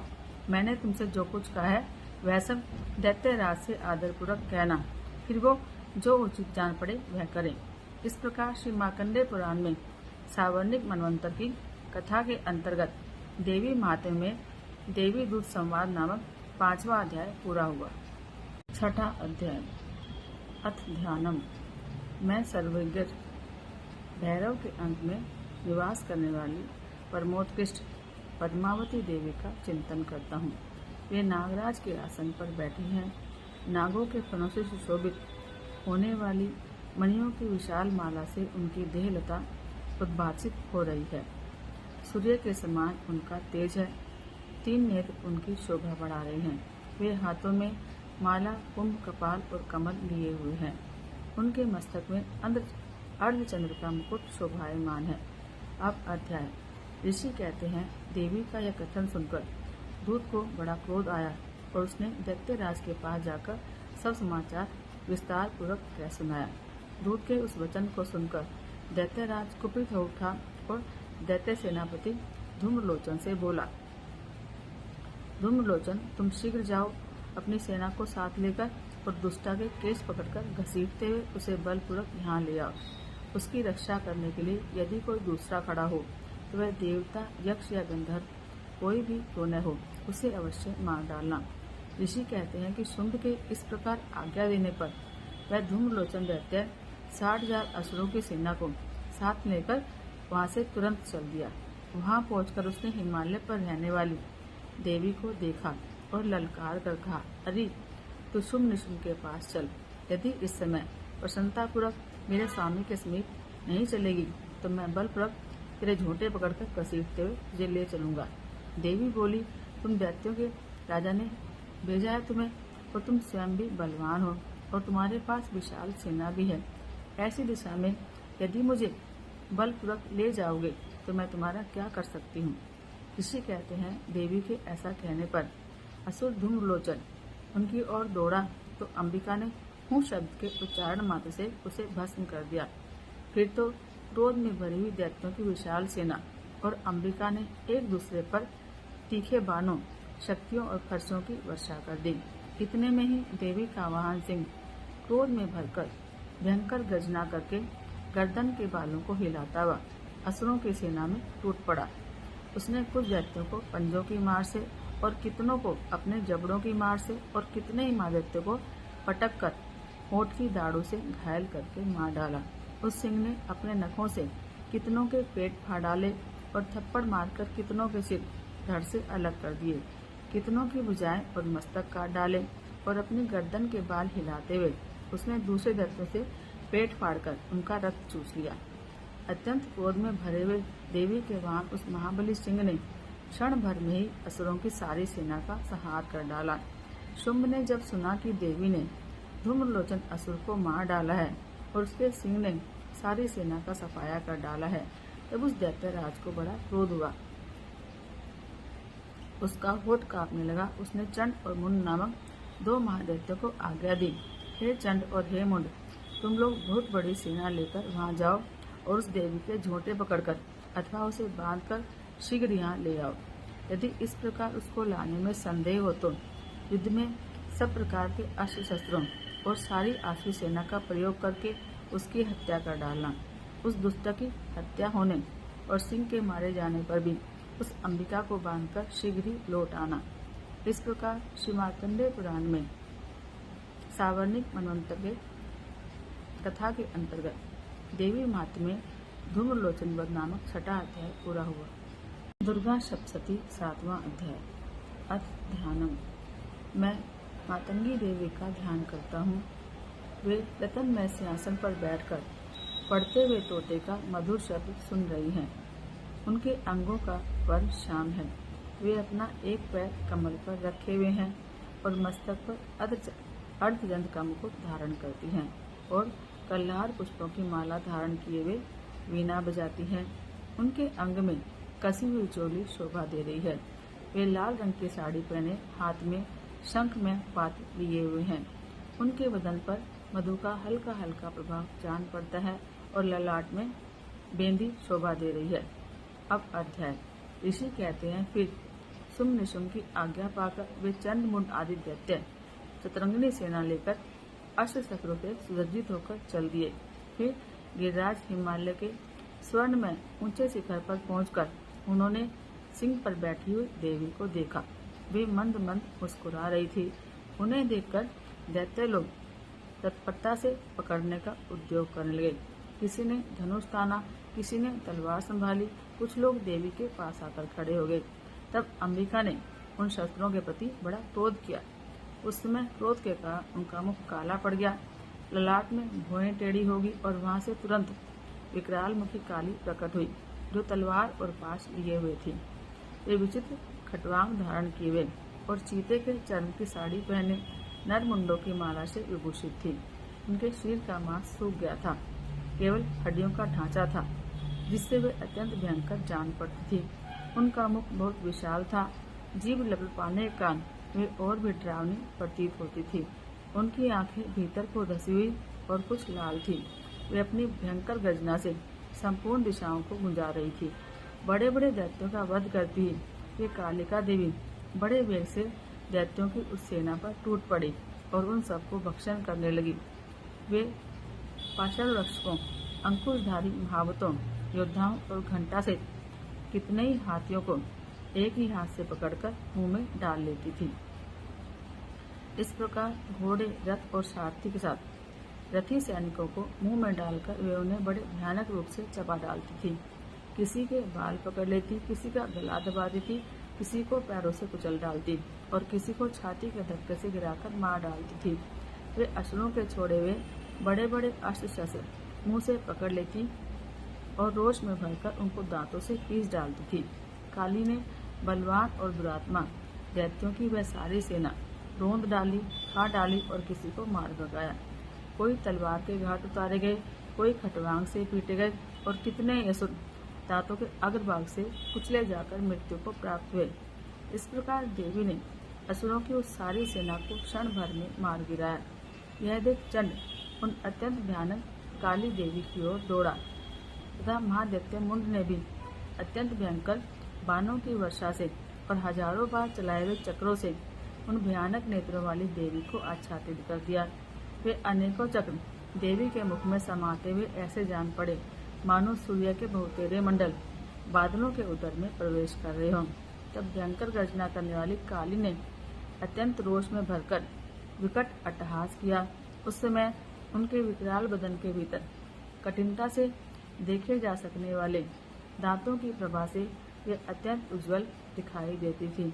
देवी ने बहुत बड़ी तलवार हाथ में ली और हाँ का उच्चारण करके चंड पर धावा किया और उसके केश पकड़कर उसी तलवार से उसका मस्तक काट डाला। चंड को मारा गया देखकर मुंड भी देवी की ओर दौड़ा। तब देवी ने रोष में भरकर उसे भी तलवार से घायल करके धरती पर सुला दिया। महापराक्रमी चंड और मुंड को मारा गया देख मरने से बची हुई बाकी सेना भय से व्याकुल हो गई और चारों ओर भाग गई। फिर काली ने चंड और मुंड का मस्तक हाथ में ले चंडिका के पास जाकर प्रचंड अट्टहास करते हुए कहा, देवी, मैंने चंड और मुंड नामक इन दो महासुरों को तुम्हारे भेंट किया है।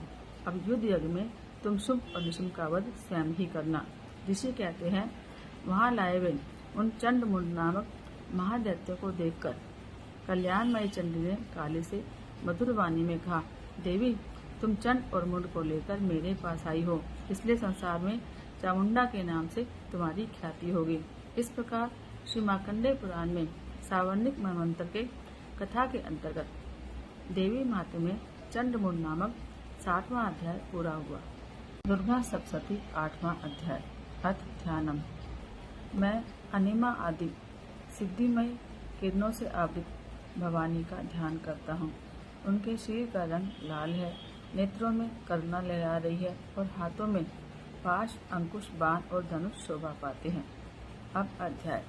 ऋषि कहते हैं, चंड और मुंड नामक दैत्यों के मारे जाने पर, बहुत सी सेना का संहार होने पर दैत्यों के राजा प्रतापी शुंभ के मन में बड़ा क्रोध आया और उन्होंने दैत्यों की सारी सेना को युद्ध के लिए कूच करने की आज्ञा दी। वह बोला, आज उदायुध नाम के 86 दैत्य सेनापति अपनी सेनाओं के साथ युद्ध के लिए प्रस्थान करें। कंबु नाम वाले दैत्यों के 84 सेना नायक अपनी वाहिनी से घिरे हुए यात्रा करें। 50 कोटि विजय कुल के और 100 धौम कुल के असुर सेनापति मेरी आज्ञा से सेना सहित कूच करें। कालक, दोहर्द, मौर्य और काल के असुर भी युद्ध के लिए तैयार हो मेरी आज्ञा से तुरंत प्रस्थान करें। भयानक शासन करने वाला असुरराज शुंभ इस प्रकार आज्ञा दे, सहस्त्रों बड़ी बड़ी सेनाओं के साथ युद्ध के लिए प्रस्थित हुआ। उसकी अत्यंत भयंकर सेना को आता देख चंडिका ने अपने धनुष की टंकार से पृथ्वी और आकाश के बीच का भाग बुझा दिया।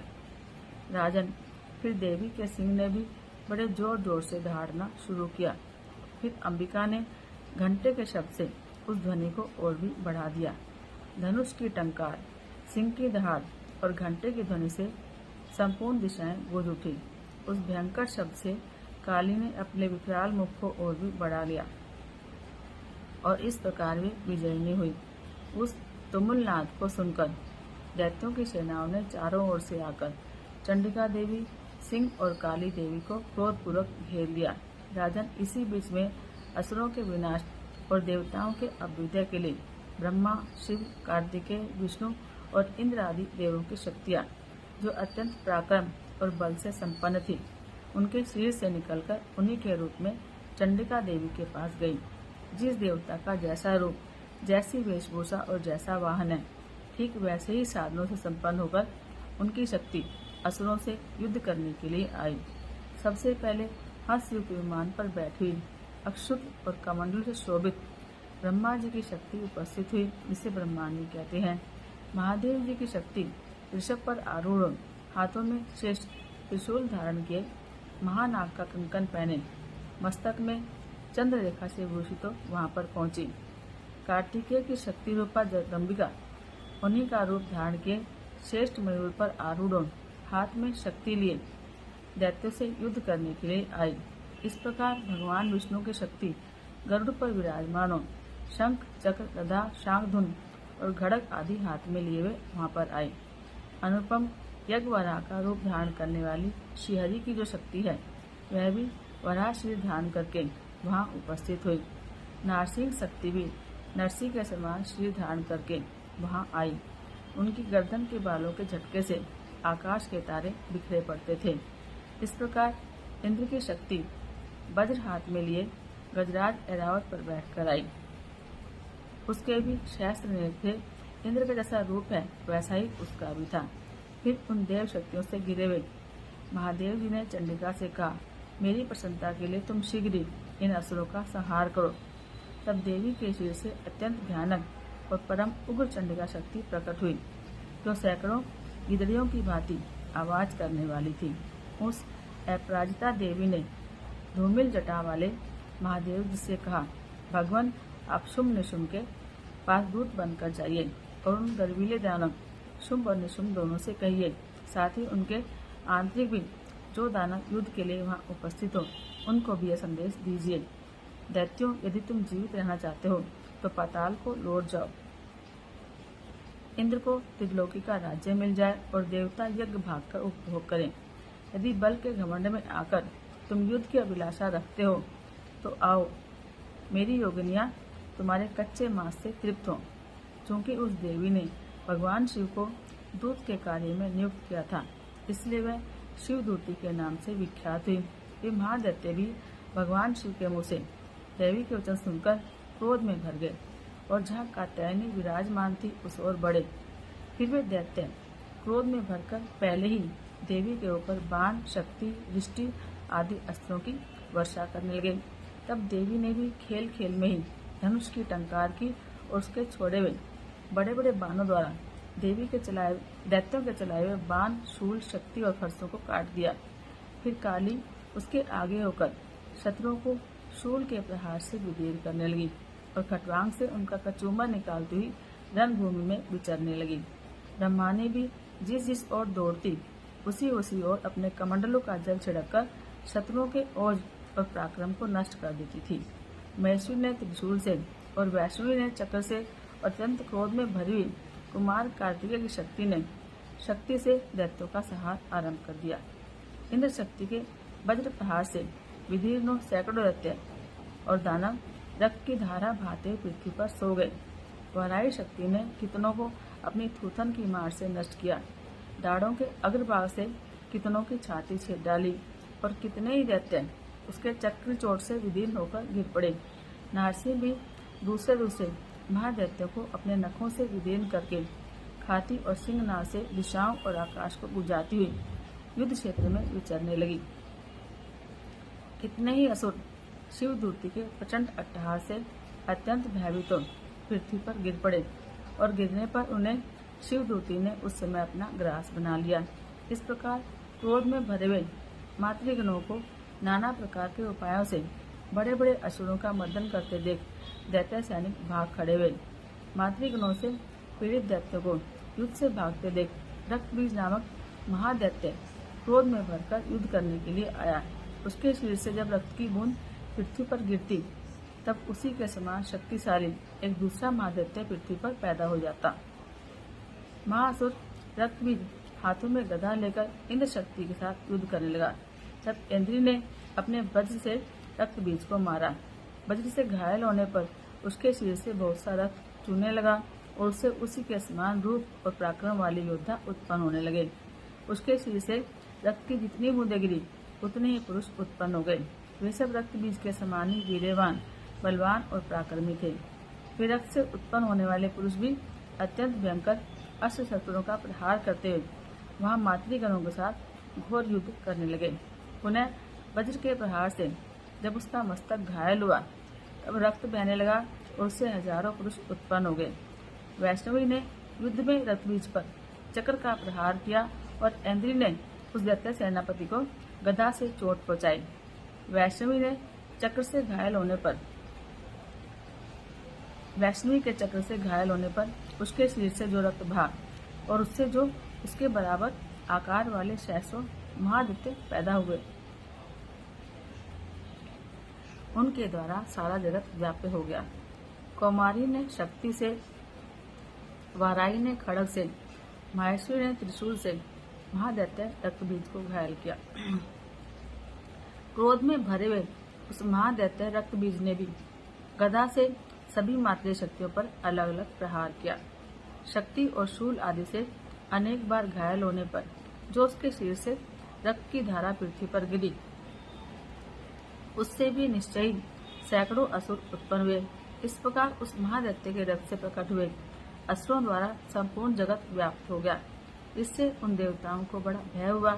देवताओं को उदास देखकर चंडिका ने काली से शीघ्रता पूर्वक कहा, चामुंडे, तुम अपना मुख और भी फैलाओ और मेरे शस्त्रपात से गिरने वाले रक्त बिंदुओं और उससे उत्पन्न होने वाले महादैत्य को तुम अपने इस उतावले मुख में खा जाओ।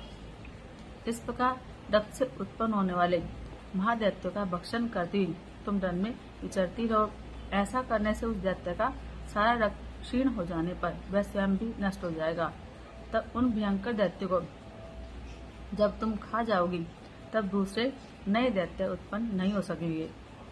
काली से यूं कहकर चंडिका देवी ने शूल से रक्त बीज को मारा और काली ने अपने मुख में उसका रक्त ले लिया।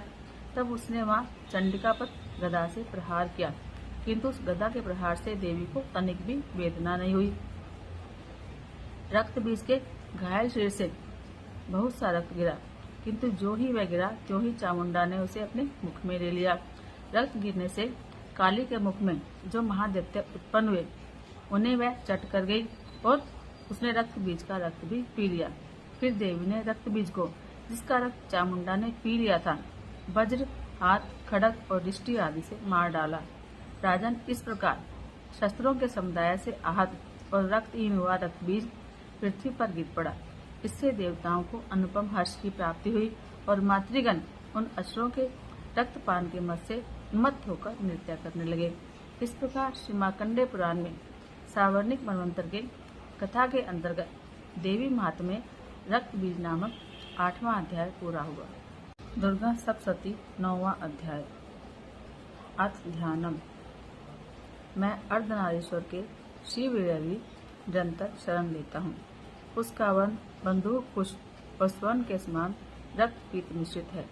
वह अपनी भुजाओं में सुंदर अक्षमाला, पाश, अंकुश और वरद मुद्रा धारण करती है। अर्धचंद्र उसका आभूषण है और वह 3 नेत्रों से सुशोभित है। अब अध्याय। राजा ने कहा, भगवान, आपने रक्त बीज के वश से संबंध रखने वाला देवी चरित्र का यह अद्भुत मात्य मुझे बताया। अब रक्त बीज के मारे जाने पर अत्यंत क्रोध में भरे हुए शुंभ और निशुंभ ने जो कर्म किया उसे मैं सुनना चाहता हूँ। ऋषि कहते हैं, राजन, युद्ध में रक्त बीज और अन्य दैत्यों के मारे जाने पर शुंभ और निशुंभ को बहुत क्रोध आया। अपनी विशाल सेना को मरता हुआ देखकर शुंभ क्रोध में भरकर देवी की ओर दौड़ा। उसके साथ असुरों की प्रधान सेना थी। उसके आगे, पीछे और पार्श्व भाग में बड़े बड़े असुर थे, जो क्रोध से होठ चबाते हुए देवी को मार डालने के लिए आए। महापराक्रमी शुंभ भी अपनी सेना के साथ मातृगणों से युद्ध करके क्रोधवश चंडिका को मारने के लिए आ पहुंचा। तब देवी के साथ शुंभ और निशुंभ का घोर संग्राम छिड़ गया। वे दोनों मेघों की भांति बाणों की वर्षा देवी पर कर रहे थे। उन दोनों के चलाए हुए बाणों को चंडिका ने अपने बाणों के समूह से तुरंत काट डाला और शस्त्र समूह की वर्षा करके उन दोनों दैत्य पत्नियों के अंग में चोट पहुंचाई। शुंभ ने तीखी तलवार और चमकती हुई ढाल लेकर देवी के श्रेष्ठ वाहन सिंह के मस्तक पर प्रहार किया। अपने वाहन को चोट पहुंचने पर देवी ने शुरप्र नामक बाण से शुंभ की श्रेष्ठ तलवार को काट दिया और उसकी ढाल को भी, जिसमें 8 चांद जड़े थे, टुकड़े टुकड़े कर दिया। ढाल और तलवार के कटने पर उस असुर ने शक्ति चलाई, किंतु सामने आने पर देवी ने चक्र से उसके भी 2 टुकड़े कर दिए। अब तो निशुंभ क्रोध से जल पड़ा और उस दानव ने देवी को मारने के लिए शूल उठाया, किंतु देवी ने समीप आने पर उसे भी मुक्के से मारकर चूर्ण कर दिया। तब उसने गदा घुमाकर चंडी के ऊपर चलाई, परंतु वह भी देवी के त्रिशूल से कटकर भस्म हो गई। फिर दैत्यरा निशुंभ को फरसा हाथ में लेकर आते देख देवी ने बाण समूहों से घायल कर उसे धरती पर सुला दिया। उस भयंकर पराक्रमी भाई निशुंभ के धराशायी होने पर शुंभ को बड़ा क्रोध आया और अंबिका का वध करने के लिए वह आगे बढ़ा। रथ पर बैठे बैठे ही उत्तम आयुध से शोभित अपनी बड़ी बड़ी 8 अनुपम भुजाओं से समूचे आकाश को ढककर वह अद्भुत शोभा पाने लगा। उसे आते देख देवी ने शंख बजाया और धनुष की प्रत्यंचा का भी दुशय शब्द किया। साथ ही अपने घंटे के शब्द से, जो समस्त दैत्य सैनिकों का तेज नष्ट करने वाला था, संपूर्ण दिशाओं को व्याप्त कर दिया। फिर सिंह ने भी अपनी दहाड़ से, जिसे सुनकर बड़े बड़े गजराजों का महान मद चूर हो जाता था, आकाश, पृथ्वी और 10 दिशाओं को गुंजा दिया। फिर काली ने आकाश में उछलकर अपने दोनों हाथों से पृथ्वी पर आघात किया। उससे ऐसा भयंकर शब्द हुआ जिससे पहले के सभी शब्द शांत हो गए। फिर शिवदूती ने दैत्यों के लिए अमंगलजनक अट्टहास किया। इन शब्दों को सुनकर सारे असुर थर्रा उठे, किंतु शुंभ को बड़ा क्रोध आया। उस समय देवी ने जब शुंभ को लक्ष्य करके कहा कि ओ दुरात्मन, खड़ा रह, तभी आकाश में खड़े हुए देवता बोल उठे, जय हो, जय हो। शुंभ ने वहां आकर ज्वालाओं से युक्त अत्यंत भयानक शक्ति चलाई। अग्नि में पर्वत के समान आती हुई उस शक्ति को देवी ने बड़े भारी लूके से दूर कर दिया। उस समय शुंभ के सिंहनाद से तीनों लोग गूंज उठे। राजन, उसकी प्रतिध्वनि से वज्रपात के समान भयंकर शब्द हुआ, जिससे अन्य सब शब्द शांत हो गए। शुंभ के चलाए हुए बाणों के देवी ने और देवी के चलाए हुए बाणों के शुंभ ने टुकड़े टुकड़े कर दिए। तब क्रोध में भरी हुई चंडिका ने शुंभ को शूल से मारा, जिससे वह मूर्छित होकर धरती पर गिर पड़ा। इतने में निशुंभ को चेतना आई और उसने धनुष हाथ में लेकर बाणों से देवी, काली और सिंह को घायल कर दिया। फिर उस दैत्यराज ने 10,000 बाहें बनाकर चक्रों के प्रहार से चंडिका को आच्छादित कर दिया। तब दुर्गम पीड़ा का नाश करने वाली भगवती दुर्गा ने कुपित होकर अपने बाणों से उस चक्रों और बाणों को काट गिराया। यह देख निशुंभ दैत्य सेना के साथ चंडिका का वध करने के लिए हाथ में गदा लेकर बड़े वेग से दौड़ा। उसके आते ही चंडी ने तीखी धार वाली तलवार से उसकी गदा को शीघ्र ही काट डाला। तब उसने शूल हाथ में ले लिया। देवताओं को पीड़ा देने वाले निशुंभ को शूल हाथ में लिए आते देखकर चंडिका ने वेग से चलाए हुए अपने शूल से उसकी छाती छेद दी। शूल से विदूर होने पर उसकी छाती से एक दूसरा पुरुष खड़ी रह कहती हुई निकला। अब उस निकलते हुए पुरुष की बात सुनकर देवी उठकर हंस पड़ी और खड़ग से उसका मस्तक काट दिया। फिर तो वह पृथ्वी पर गिर पड़ा। फिर सिंह अपनी दाढ़ों से असुरों की गर्दन कुचलकर खाने लगा। यह बड़ा भयंकर दृश्य था। उधर काली और श्रीदेवी ने भी अन्य देवताओं को खाना शुरू कर दिया। कुमारी की शक्ति से विदूर होकर कितने ही महादैत्य नष्ट हो गए। ब्रह्मानी के मंत्रपुत जल से निस्तेज होकर कितने ही दैत्य भाग खड़े हुए। कितने ही दैत्य माहेश्वरी के त्रिशूल से छिन्न भिन्न हो धराशायी हो गए। वाराई के थूतन के आघात से कितनों का पृथ्वी पर कचूमर निकल गया। वैष्णवी ने भी अपने चक्र से दानवों के टुकड़े टुकड़े कर दिए। इंद्री के हाथ से छूटे हुए वज्र से भी कितने ही प्राणों से हाथ धो बैठे। कुछ असुर नष्ट हो गए, कुछ उस महायुद्ध से भाग गए और कितने ही काली, शिवदूती और सिंह के ग्रास बन गए। इस प्रकार श्री मार्कंडेय पुराण में सावर्णिक मनवंतर के कथा के अंतर्गत देवी माहात्म्य में निशुंभ नामक 9वां अध्याय पूरा हुआ। दुर्गा सप्तशती 10वां अध्याय। अथ ध्यानम।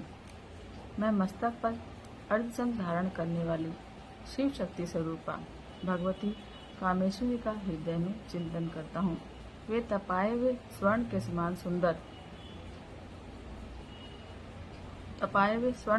सुंदर हैं।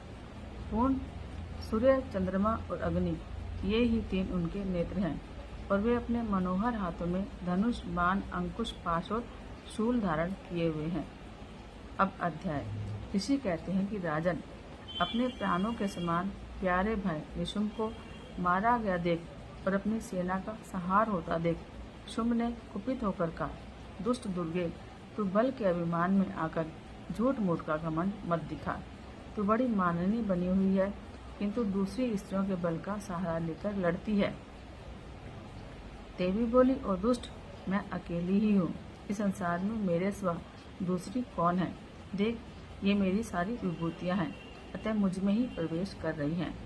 फिर ब्रह्मानी आदि समस्त देवियाँ अंबिका देवी के शरीर में लीन हो गई। उस समय केवल अंबिका देवी ही रह गई। देवी बोली, मैं अपनी ऐश्वर्य शक्ति से अनेक रूपों में यहाँ उपस्थित हुई थी। इन सब रूपों को मैंने समेट लिया है। अब अकेली ही युद्ध में खड़ी हूँ, तुम भी स्थिर हो जाओ। ऋषि कहते हैं, फिर देवी और शुंभ दोनों में सब देवताओं और दानवों के देखते देखते भयंकर युद्ध छिड़ गया।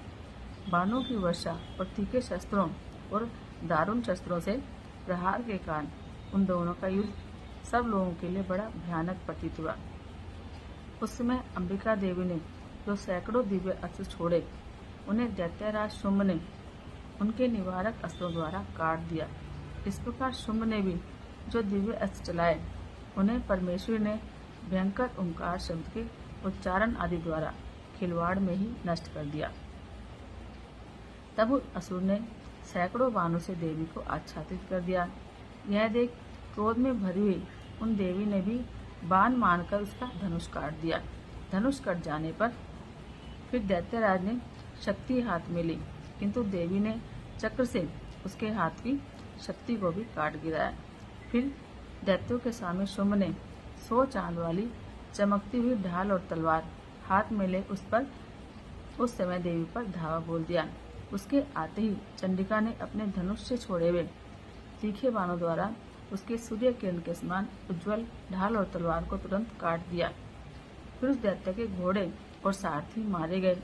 धनुष तो पहले ही कट चुका था, अब उसने अंबिका को मारने के लिए उद्यत हो भयंकर मुद्गर हाथ में लिया। उसे आते देख देवी ने अपने तीक्ष्ण बाणों से उसका मुद्गर काट दिया। जिस पर वह असुर मुक्का तानकर बड़े वेग से देवी की ओर झपटा। उस दैत्यराज ने देवी की छाती में मुक्का मारा, तब उन देवी ने भी उसकी छाती में एक चांटा जड़ दिया।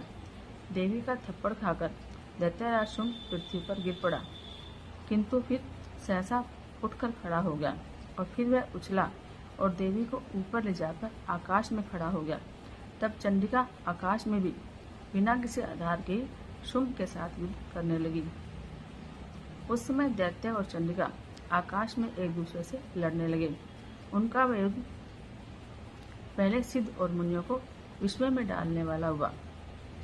फिर अंबिका ने शुंभ के साथ बहुत देर तक युद्ध करने के बाद उसे उठाकर घुमाया और पृथ्वी पर पटक दिया। पटके जाने पर पृथ्वी पर आने के बाद वह दुष्टात्मा दैत्य पुनः चंडिका का वध करने के लिए उनकी ओर बड़े वेग से दौड़ा। तब समस्त दैत्यों के राजा शुंभ को अपनी ओर आते देख देवी ने त्रिशूल से उसकी छाती छेदकर उसे पृथ्वी पर गिरा दिया। देवी के शूल की धार से घायल होने पर उसके प्राण पखेरु उड़ गए और वह समुद्रों, द्वीपों और पर्वतों सहित समूची पृथ्वी को कपाता हुआ भूमि पर गिर पड़ा। फिर उस दुरात्मा के मारे जाने पर संपूर्ण जगत प्रसन्न और पूर्ण स्वस्थ हो गया और आकाश स्वच्छ दिखाई देने लगा। पहले जो उल्कापात, मेघ और उत्पात होते थे वे सब शांत हो गए। उस दैत्य के मारे जाने पर नदियां भी ठीक मार्ग से बहने लगी। उस समय शुंभ की मृत्यु के बाद संपूर्ण देवताओं का हृदय हर्ष से भर गया और गंधर्वगण मधुर गीत गाने लगे। दूसरे गंधर्व बाजे बजाने लगे और अप्सराएं नाचने लगी। पवित्र वायु बहने लगी। सूर्य की प्रभा उत्तम हो गई। अग्निशाला की बुझी अग्नि अपने आप प्रज्वलित हो उठी और संपूर्ण दिशाओं के भयंकर शब्द शांत हो गए। इस प्रकार श्री मार्कंडेय पुराण में सावर्णिक मनवंतर के कथा के अंतर्गत देवी माते में शुंभ वध नामक 10वां अध्याय पूरा हुआ। दुर्गा सप्तशती 11वां अध्याय। अथ ध्यानम। मैं भुवनेश्वरी देवी का ध्यान करता हूँ। उनके श्री अंगों की आभा प्रभात काल के सूर्य के समान है और मस्तक पर चंद्रमा का मुकुट है। वे उभरे हुए स्तनों और 3 नेत्रों से युक्त हैं। उनके मुख पर मुस्कान की छटा छाई रहती है और हाथों में वरद, अंकुश, पाश और अभय मुद्रा शोभा पाते हैं। अब अध्याय। ऋषि कहते हैं, देवी के द्वारा वहाँ माँ दैत्यपति शुंभ के मारे जाने पर इंद्र आदि देवता अग्नि को आगे करके उन कात्यायनी देवी की स्तुति करने लगे। उस समय अभिष्ट की प्राप्ति होने से उनके मुख कमल चमक रहे थे और उनके प्रकाश से दिशाएं भी जगमगा उठी थी। देवता बोले, शरणागत की पीड़ा दूर करने वाली देवी हम पर प्रसन्न हो। संपूर्ण जगत की माता प्रसन्न हो। विश्वेश्वरी विश्व की रक्षा करो। देवी तुम ही चराचर जगत की अधीश्वरी हो। तुम इस जगत का एकमात्र आधार हो, क्योंकि पृथ्वी रूप में तुम्हारी ही स्थिति है। देवी तुम्हारा पराक्रम अलंघनीय है। तुम ही जल रूप में स्थित होकर संपूर्ण जगत को तृप्त करती हो। तुम अनंत बल संपन्न वैष्णवी शक्ति हो। इस विश्व की कारणभूता परा माया हो। देवी तुमने इस संपूर्ण जगत को मोहित कर रखा है। तुम्हें प्रसन्न होने पर इस पृथ्वी पर मोक्ष की प्राप्ति कराती हो। देवी संपूर्ण विद्याएं तुम्हारे ही भिन्न भिन्न स्वरूप हैं। जगत में जितने भी स्त्रियां हैं वे सब तुम्हारी ही मूर्तियां हैं। जगदम्बे, एकमात्र तुमने ही इस विश्व को व्याप्त कर रखा है। तुम्हारी स्तुति क्या हो सकती है। तुम तो स्तवन करने योग्य पदार्थों से परे और परावानी हो। जब तुम सर्वस्वरूपा देवी स्वर्ग और मोक्ष प्रदान करने वाली हो, तब इसी रूप में तुम्हारी स्तुति हो गई। तुम्हारी स्तुति के लिए इससे अच्छी उक्तियाँ और क्या हो सकती हैं। बुद्धि रूप से सब लोगों के हृदय में विराजमान रहने वाली और स्वर्ग और मोक्ष प्रदान करने वाली नारायणी देवी तुम्हें नमस्कार है। कला कष्टा आदि के रूप से क्रमशः परिणाम की ओर ले जाने वाली और विश्व का उपसंहार करने में समर्थ नारायणी तुम्हें नमस्कार है। नारायणी तुम सब प्रकार का मंगल प्रदान करने वाली मंगलमयी हो, कल्याणदायिनी शिवा हो, सब पुरुषार्थों को सिद्ध करने वाली शरणागत वत्सला, 3 नेत्र वाली एवं गौरी हो, तुम्हें नमस्कार है। तुम सृष्टि पालन और संहार की शक्ति रूपा सनातनी देवी, गुणों का आधार और सर्वगुणमयी हो, नारायणी तुम्हें नमस्कार है। क्षण में आए हुए दीनों और पीड़ितों की रक्षा में संलग्न रहने वाली और सबकी पीड़ा दूर करने वाली नारायणी देवी तुम्हें नमस्कार है। नारायणी तुम ब्रह्मानी का रूप धारण करके हंसों से जुते हुए विमान पर बैठती और कुश मिश्रित जल छिड़कती रहती हो, तुम्हें नमस्कार है। माहेश्वरी रूप से त्रिशूल, चंद्रमा और सर्प को धारण करने वाली और महान वृषभ की पीठ पर बैठने वाली नारायणी देवी तुम्हें नमस्कार है। मोरों और मुर्गों से घिरी रहने वाली और महाशक्ति धारण करने वाली कौमारी रूप धारणी निष्पापे नारिणी तुम्हें नमस्कार है। शंख, चक्र, गदा और शांग धनुष रूप उत्तम आयुधों को धारण करने वाली वैष्णवी शक्ति रूपा नारायणी तुम प्रसन्न हो, तुम्हें नमस्कार है। हाथ में भयानक महाचक्र लिए और दाढ़ों पर धरती को उठाए वाराई रूप धारणी कल्याणमयी नारायणी तुम्हें नमस्कार है। भयंकर नृसिंह रूप से दैत्यों के वध के लिए उद्योग करने वाली तथा त्रिभुवन की रक्षा में लगी रहने वाली नारायणी तुम्हें नमस्कार है। मस्तक पर किरीट और हाथों में महावज्र धारण करने वाली, सहस्त्र नेत्रों के कारण उद्दीप्त दिखाई देने वाली और वृक्षासुर के पानों का अपहरण करने वाली इंद्र शक्ति रूपा नारायणी देवी तुम्हें नमस्कार है। शिवदूती रूप से दैत्यों की महती सेना का संहार करने वाली, भयंकर रूप धारण और विकट गर्जना करने वाली नारायणी तुम्हें नमस्कार है। दाढ़ों के कारण विकराल मुख वाली मुंडमाला से विभूषित मुंडमर्दिनी चामुंडा रूपा नारायणी तुम्हें नमस्कार है। लक्ष्मी, लज्जा, महाविद्या, श्रद्धा, पुष्टि, स्वधा, ध्रुवा, महारात्रि और महाअविद्या रूप नारायणी तुम्हें नमस्कार है। मेधा, सरस्वती, वरा, भूति, वाभ्रवी, तामसी, नेता, ईशा और ईशा रूपी नारायणी तुम्हें नमस्कार है। सर्वस्वरूपा, सर्वेश्वरी और सब प्रकार की शक्तियों से संपन्न दिव्य रूपा दुर्गे देवी, सब भयों से हमारी रक्षा करो, तुम्हें नमस्कार है। कात्यायनी, यह 3 लोचनों से विभूषित तुम्हारा सौम्य मुख सब प्रकार के भयों से हमारी रक्षा करे, तुम्हें नमस्कार है।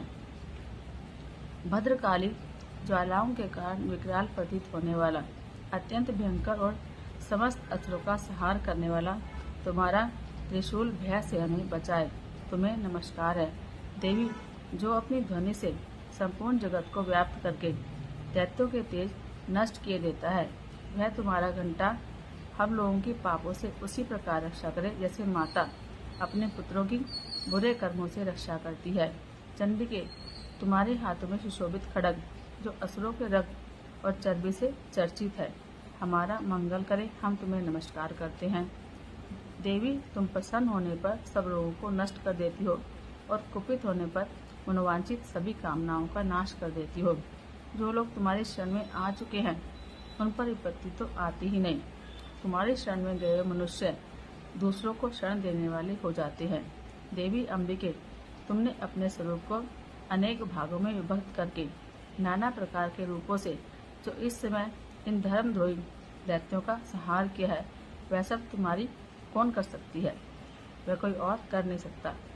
विद्याओं में ज्ञान को प्रकाशित करने वाले, शास्त्रों में और आदि वाक्यों में तुम्हारे सिवा और किसका वर्णन है? तथा तुमको छोड़कर दूसरी कौन ऐसी शक्ति है जो इस विश्व को अज्ञान में घोर अंधकार से परिपूर्ण ममता रूपी गड्ढे में निरंतर भटका रही हो। जहाँ राक्षस, जहाँ भयंकर विष वाले सर्प, जहाँ शत्रु, जहाँ लुटेरों की सेना और जहाँ दावानों लोग, वहाँ और समुद्र के बीच में भी साथ रहकर तुम विश्व की रक्षा करती हो। विश्वेश्वरी, तुम विश्व का पालन करती हो, विश्व रूपा हो, इसलिए संपूर्ण विश्व को धारण करती हो। तुम भयानक विश्वनाथ की भी वंदनीय हो। जो लोग भक्तिपूर्वक तुम्हारे सामने मस्तक झुकाते हैं, वे संपूर्ण विश्व को आश्रय देने वाले होते हैं। देवी, प्रसन्न हो। जैसे इस समय असुरों का वध करके तुमने शीघ्र ही हमारी रक्षा की है, उसी प्रकार सदा हमें शत्रुओं के भय से बचाओ। संपूर्ण जगत का पाप नष्ट कर दो और उत्पात और पापों के फलस्वरूप प्राप्त होने वाले महामारी आदि बड़े बड़े उपद्रवों को शीघ्र दूर करो। विश्व की पीड़ा दूर करने वाली देवी, हम तुम्हारे चरणों पर पड़े हुए हैं, हम पर प्रसन्न हो। त्रिलोक निवासियों की पूजनीय परमेश्वरी, सब लोगों को वरदान दो। देवी बोली, देवताओं, मैं वर देने को तैयार हूँ। तुम्हारे मन में जिसकी इच्छा हो वह वर मांग लो। संसार के लिए उस उपकार वर को मैं अवश्य दूंगी। देवता बोले, सर्वेश्वरी, तुम इसी प्रकार तीनों लोगों की समस्त बाधाओं को शांत करो और हमारे शत्रुओं को नष्ट करती रहो। देवी बोली, देवताओं, वैवस्वत मनवंतर के 28वें युग में शुंभ और निशुंभ नाम के 2 अन्य महादैत्य उत्पन्न होंगे। तब मैं नंद गोप के घर में उनकी पत्नी यशोदा के गर्भ से अवतीर्ण होकर विंध्याचल में जाकर रहूंगी और उन दोनों असुरों का नाश करूंगी। फिर अत्यंत भयंकर रूप से पृथ्वी पर अवतार ले मैं वैप्रचित नाम वाले दानवों का वध करूंगी। उन भयंकर महादैत्यों को भक्षण करते समय मेरे दांत अनार के फूल की भांति लाल हो जाएंगे। तब स्वर्ग में देवता और मृत्यु लोक में मनुष्य सदा मेरी स्तुति करते हुए मुझे रक्तदंतिका कहेंगे। फिर जब पृथ्वी पर 100 वर्षों के लिए वर्षा रुक जाएगी और पानी का अभाव हो जाएगा, उस समय मुनियों के स्तुति करने पर मैं पृथ्वी पर अयोनिज रूप से प्रकट होंगी और 100 नेत्रों से मुनियों को देखूंगी। तब मनुष्य मुझे ताक्षी नाम से पुकारेंगे। देवता, उस समय मैं अपने शरीर से उत्पन्न शाखों द्वारा सारे संसार का भरण पोषण करूंगी। जब तक वर्षा नहीं होगी तब तक ये शाक ही सबके प्राणों की रक्षा करेंगे। ऐसा होने के कारण पृथ्वी पर शाकंभरी नाम से मेरी ख्याति होगी। उसी अवतार में मैं दुर्गम नामक महादैत्य का भी वध करूंगी। इससे मेरा नाम दुर्गा देवी प्रसिद्ध होगा। फिर मैं जब भीम रूप धारण करके मुनियों की रक्षा के लिए हिमालय पर रहने वाले राक्षसों का भक्षण करूंगी, उस समय सब मुनि भक्ति से नतमस्तक होकर मेरी स्तुति करेंगे। तब मेरा नाम भीमा देवी विख्यात होगा। जब अरुण नामक दैत्य तीनों लोकों में भारी उपद्रव मचाएगा, तब मैं तीनों लोकों का हित करने के लिए 6 पैरों वाले असंख्य भ्रमरों का रूप धारण करके उस महादैत्य का वध करूंगी। उस समय सब लोग भ्रामरी के नाम से चारों ओर मेरी स्तुति करेंगे। इस प्रकार जब जब संसार में दानवी बाधा आएगी, तब तक अवतार लेकर मैं शत्रुओं का संहार करूंगी। इस प्रकार मार्कंडेय पुराण में सावर्णिक मनवंतर के कथा के अंतर्गत देवी मात में देवी स्तुति नामक 11वां अध्याय पूरा हुआ। दुर्गा सप्तशती 12वां अध्याय। अर्थ ध्यानम।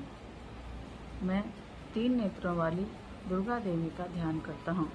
उनके श्री अंगों की प्रभा बिजली के समान है। वे सिंह के कंधे पर बैठी हुई भयंकर प्रतीत होती हैं। हाथों में तलवार और ढाल लिए अनेक कन्याएं उनकी सेवा में खड़ी हैं। वे अपने हाथों में चक्र, गदा, तलवार, ढाल, बाण, धनुष, पाश और तर्जनी मुद्रा धारण किए हुए हैं। उनका स्वरूप अग्निमय है और वे माथे पर चंद्रमा का मुकुट धारण करती हैं। अब अध्याय। देवी बोली, देवताओं, जो एकाग्र मन से प्रतिदिन इन स्तुतियों से मेरा स्तवन करेगा, उनकी सारी बाधा मैं निश्चय ही दूर कर दूंगी। जो मधु कैटभ का नाश, महिषासुर का वध और शुंभ निशुंभ के संहार के प्रसंग का पाठ करेंगे तथा अष्टमी, चतुर्दशी और नवमी को भी जो एकाग्र मन से भक्तिपूर्वक मेरे उत्तम महात्म्य का श्रवण करेंगे, उन्हें कोई पाप नहीं छू सकेगा। उन पर पाप जनित आपत्तियां भी नहीं आएंगी। उनके घर में कभी दरिद्रता नहीं होगी और उनके कभी प्रेमी जनों से बिछोह का कष्ट भी नहीं भोगना पड़ेगा। इतना ही नहीं, उन्हें शत्रु से, लुटेरों से, राजा से, शस्त्र से, अग्नि से और जल की राशि में भी कभी भय नहीं होगा। इसलिए सबको एकाग्र मन से भक्तिपूर्वक मेरे इस महात्म्य को सदा पढ़ना और सुनना चाहिए। यह परम कल्याणकारक है। मेरा महात्म्य महामारी जनित समस्त उपद्रवों और आध्यात्मिक आदि तीनों प्रकार के उत्पातों को शांत करने वाला है। मेरे जिस मंदिर में प्रतिदिन विधि पूर्वक मेरे इस महात्म्य का पाठ किया जाता है, उस स्थान को मैं कभी नहीं छोड़ती। वहाँ सदा ही मेरा सन्निधान बना रहता है। बलिदान, पूजा, होम और महोत्सव के अवसर पर मेरे इस चरित्र का पूरा पाठ और श्रवण करना चाहिए। ऐसा करने पर मनुष्य विधि को जानकर या बिना जाने भी मेरे लिए जो बलि, पूजा या होम आदि करेगा, उसे मैं बड़ी प्रसन्नता के साथ ग्रहण करूंगी। शरद काल में जो वार्षिक महापूजा की जाती है, उस अवसर पर जो मेरे इस महात्म्य को भक्ति पूर्वक सुनेगा, वह मनुष्य मेरे प्रसाद से सब बाधाओं से मुक्त और धन, धान्य और पुत्र से संपन्न होगा। इसमें तनिक भी संदेह नहीं है। मेरे इस महात्म्य, मेरे प्रादुर्भाव की सुंदर कथाएं और युद्ध में किए हुए मेरे पराक्रम सुनने से मनुष्य निर्भय हो जाता है। मेरे महात्म्य का श्रवण करने वाले पुरुषों के शत्रु नष्ट हो जाते हैं। उन्हें कल्याण की प्राप्ति होती है और उनका कुल आनंदित रहता है। सर्वत्र शांति कर्म में बुरे स्वप्न दिखाई देने पर और गृह जनित भयंकर पीड़ा उपस्थित होने पर मेरा महात्म्य श्रवण करना चाहिए। उससे सब विघ्न और भयंकर बाधाएं और गृह पीड़ाएं शांत हो जाती हैं और मनुष्यों द्वारा देखा हुआ बुरा सपना भी शुभ सपने में बदल जाता है।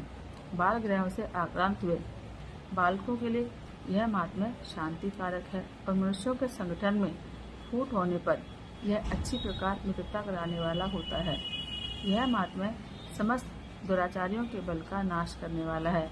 इसके पाठ मात्र से राक्षसों, भूतों और पिशाचों का नाश हो जाता है। मेरा यह सब महात्म्य मेरे सामीप्य की प्राप्ति कराने वाला है। पशु, पुष्प, अर्घ्य, धूप, दीप, गंध आदि उत्तम सामग्री द्वारा पूजन करने से, ब्राह्मणों को भोजन कराने से, होम करने से, हर रोज अभिषेक करने से, नाना प्रकार के अन्य भोगों का अर्पण करने से और दान देने आदि से एक वर्ष तक जो मेरी आराधना की जाती है, उससे मुझे जितनी प्रसन्नता होती है, उतनी प्रसन्नता मेरे इस उत्तम चरित्र का एक बार श्रवण करने मात्र से हो जाती है। यह महात्म्य श्रवण करने पर पापों को हर लेता और आरोग्य प्रदान करता है। मेरे प्रादुर्भाव का कीर्तन समस्त भूतों से रक्षा करता है और मेरा युद्ध विशेष चरित्र दुष्ट दैत्यों का संहार करने वाला है। इसके श्रवण करने पर मनुष्यों को शत्रु का भय नहीं रहता। देवताओं, तुमने और ब्रह्मर्षियों ने जो मेरी स्तुतियाँ की हैं तथा ब्रह्मा जी ने जो मेरी स्तुति की है, वे सभी कल्याणकारी बुद्धि प्रदान करती हैं।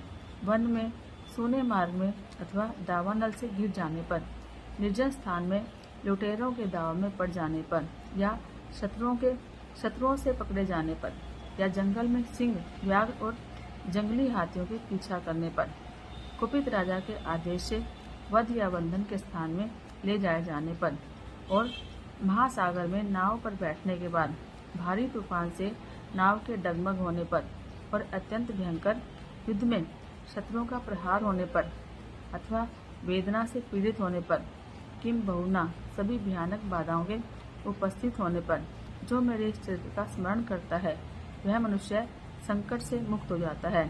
मेरे प्रभाव से सिंह आदि हिंसक जंतु नष्ट हो जाते हैं और लुटेरे और शत्रु भी मेरे चरित्र का स्मरण करने वाले शत्रु से, पुरुष से दूर भागते हैं। ऋषि कहते हैं कि यों कहकर प्रचंड पराक्रम वाली भगवती चंडिका सब देवताओं के देखते देखते वहाँ अंतर्ध्यान होगी।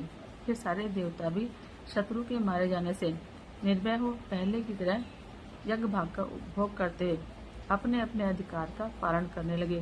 संसार का विध्वंस करने वाले महाभयंकर अतुल पराक्रमी देव शत्रु शुंभ और महाबली निशुंभ के युद्ध में देवी द्वारा मारे जाने पर शेष दैत्य पाताल में चले गए।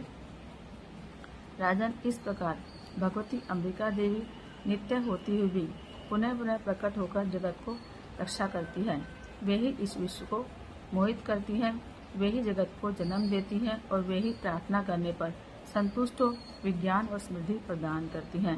राजन, महाप्रलय के समय महामारी का स्वरूप धारण करने वाली वे महाकाली ही इस समस्त ब्रह्मांड में व्याप्त हैं। वे ही समय समय पर महामारी होती और वे ही स्वयं अजन्मा होती हुई सृष्टि के रूप में प्रकट होती हैं। वे सनातनी देवी ही समयानुसार संपूर्ण भूतों की रक्षा करती हैं। मनुष्यों के अभ्युदय के समय वे ही घर में लक्ष्मी के रूप में स्थित हो उन्नति प्रदान करती हैं और वे ही अभाव के समय दरिद्रता बनकर विनाश का कारण होती हैं। पुष्प, धूप और गंध आदि से पूजन करके उनकी स्तुति करने पर वे धन, पुत्र, धार्मिक विधि और उत्तम गति प्रदान करती हैं। इस प्रकार श्री मार्कंडेय पुराण में सावर्णिक मनवंतर के कथा के अंतर्गत देवी महात्म्य में फलश्रुति नामक 12वां अध्याय पूरा हुआ। दुर्गा सप्तशती 13वां अध्याय। अध्यानम। जो उदय काल के सूर्य मंडल की सी कांति धारण करने वाली हैं, जिनकी 4 भुजाएं और 3 नेत्र हैं, तथा जो अपने हाथों में पाश, अंकुश, वर और अभय की मुद्रा धारण किए रहते हैं, उन शिवा देवी का मैं ध्यान करती हूँ। ऋषि कहते हैं, राजन, इस प्रकार मैंने तुमसे देवी के उत्तम महात्म्य का वर्णन किया, जो इस जगत को धारण करती हैं। उन देवी का ऐसा ही प्रभाव है। वे ही ज्ञान उत्पन्न करती हैं। भगवान विष्णु की माया रूपा उन भक्ति के द्वारा ही तुम, ये वैश्य और अन्य विवेकी जन मोहित होते हैं और मोहित हुए हैं और आगे भी मोहित होते रहेंगे। महाराज, तुम उन्हीं परमेश्वरी की शरण में जाओ। आराधना करने पर वे ही मनुष्यों को भोग, स्वर्ग और मोक्ष प्रदान करती हैं। मार्कंडेय जी कहते हैं, क्रोष्टकी जी, मेधा मुनि के ये वचन सुनकर राजा सूरत ने उत्तम व्रत का पालन करने वाले उन महाभाग महर्षि को प्रणाम किया। वे अत्यंत ममता और राज्य के अपहरण से बहुत खिन्न हो चुके थे। महामुनि इसलिए विरक्त होकर वे राजा और वैश्य तत्काल तपस्या को चले गए और वे जगदम्बा के दर्शन के लिए नदी के तट पर रहकर तपस्या करने लगे। वे वैश्य उत्तम देवी सुख का जप करते हुए तपस्या में प्रवृत्त हुए। वे दोनों नदी के तट पर देवी की मिट्टी की मूर्ति बनाकर पुष्प, धूप और हवन आदि के द्वारा उनकी आराधना करने लगे। उन्होंने पहले तो आहार को धीरे धीरे कम किया, फिर बिल्कुल निराहार रहकर देवी में ही मन लगाए एकाग्रता पूर्वक उनका चिंतन आरंभ किया। वे दोनों अपने श्री के रक्त से प्रोक्षित बलि देते हुए लगातार 3 वर्ष तक संयम पूर्वक आराधना करते रहे। इस पर प्रसन्न होकर जगत को धारण करने वाली चंडिका ने प्रत्यक्ष दर्शन देकर कहा, देवी बोली, राजन तथा अपने कुल को आनंदित करने वाले वैश्य, तुम लोग जिस वस्तु की अभिलाषा रखते हो वह मुझसे मांगो, मैं संतुष्ट हूँ, अतः तुम्हें वह सब कुछ दूंगी। मार्कंडेय जी कहते हैं, तब राजा ने दूसरे जन्म में नष्ट न होने वाला राज्य मांगा और इस जन्म में भी शत्रुओं की सेना को बलपूर्वक नष्ट करके पुनः अपना राज्य प्राप्त कर लेने का वरदान मांगा। वैश्य का चित्त संसार की ओर से खिन्न और विरक्त हो चुका था और वे बड़े बुद्धिमान थे, अतः उस समय उन्होंने तो ममता और अहंता रूप आसक्ति का नाश करने वाला ज्ञान मांगा। देवी बोली, राजन, तुम थोड़े ही दिनों में शत्रुओं को मारकर अपना राज्य प्राप्त कर लोगे। अब वहाँ तुम्हारा राज्य स्थिर रहेगा। फिर मृत्यु के बाद तुम भगवान सूर्य के अंश से जन्म लेकर इस पृथ्वी पर सावर्णिक मनु के नाम से विख्यात होगे। और हे वैश्य, तुमने भी जिस वर को मुझसे प्राप्त करने की इच्छा की है उसे मैं तुम्हें देती हूँ। तुम्हें मोक्ष के लिए ज्ञान प्राप्त होगा। मार्कंडेय जी कहते हैं, इस प्रकार उन दोनों की मनोवांछित वर देकर तथा उनके द्वारा भक्तिपूर्वक अपनी स्तुति सुनकर देवी अंबिका तत्काल अंतर्ध्यान हो गई। इस प्रकार देवी से वरदान पाकर क्षत्रियों में श्रेष्ठ सूरत यह सूर्य के अंश से जन्म लेकर सावर्णिक नामक मनु होंगे। इस प्रकार श्री मार्कंडेय पुराण में सावर्णिक मनवंतर के कथा के अंतर्गत देवी माते में सूरत और वैश्य को वरदान नामक 13वां अध्याय पूरा हुआ।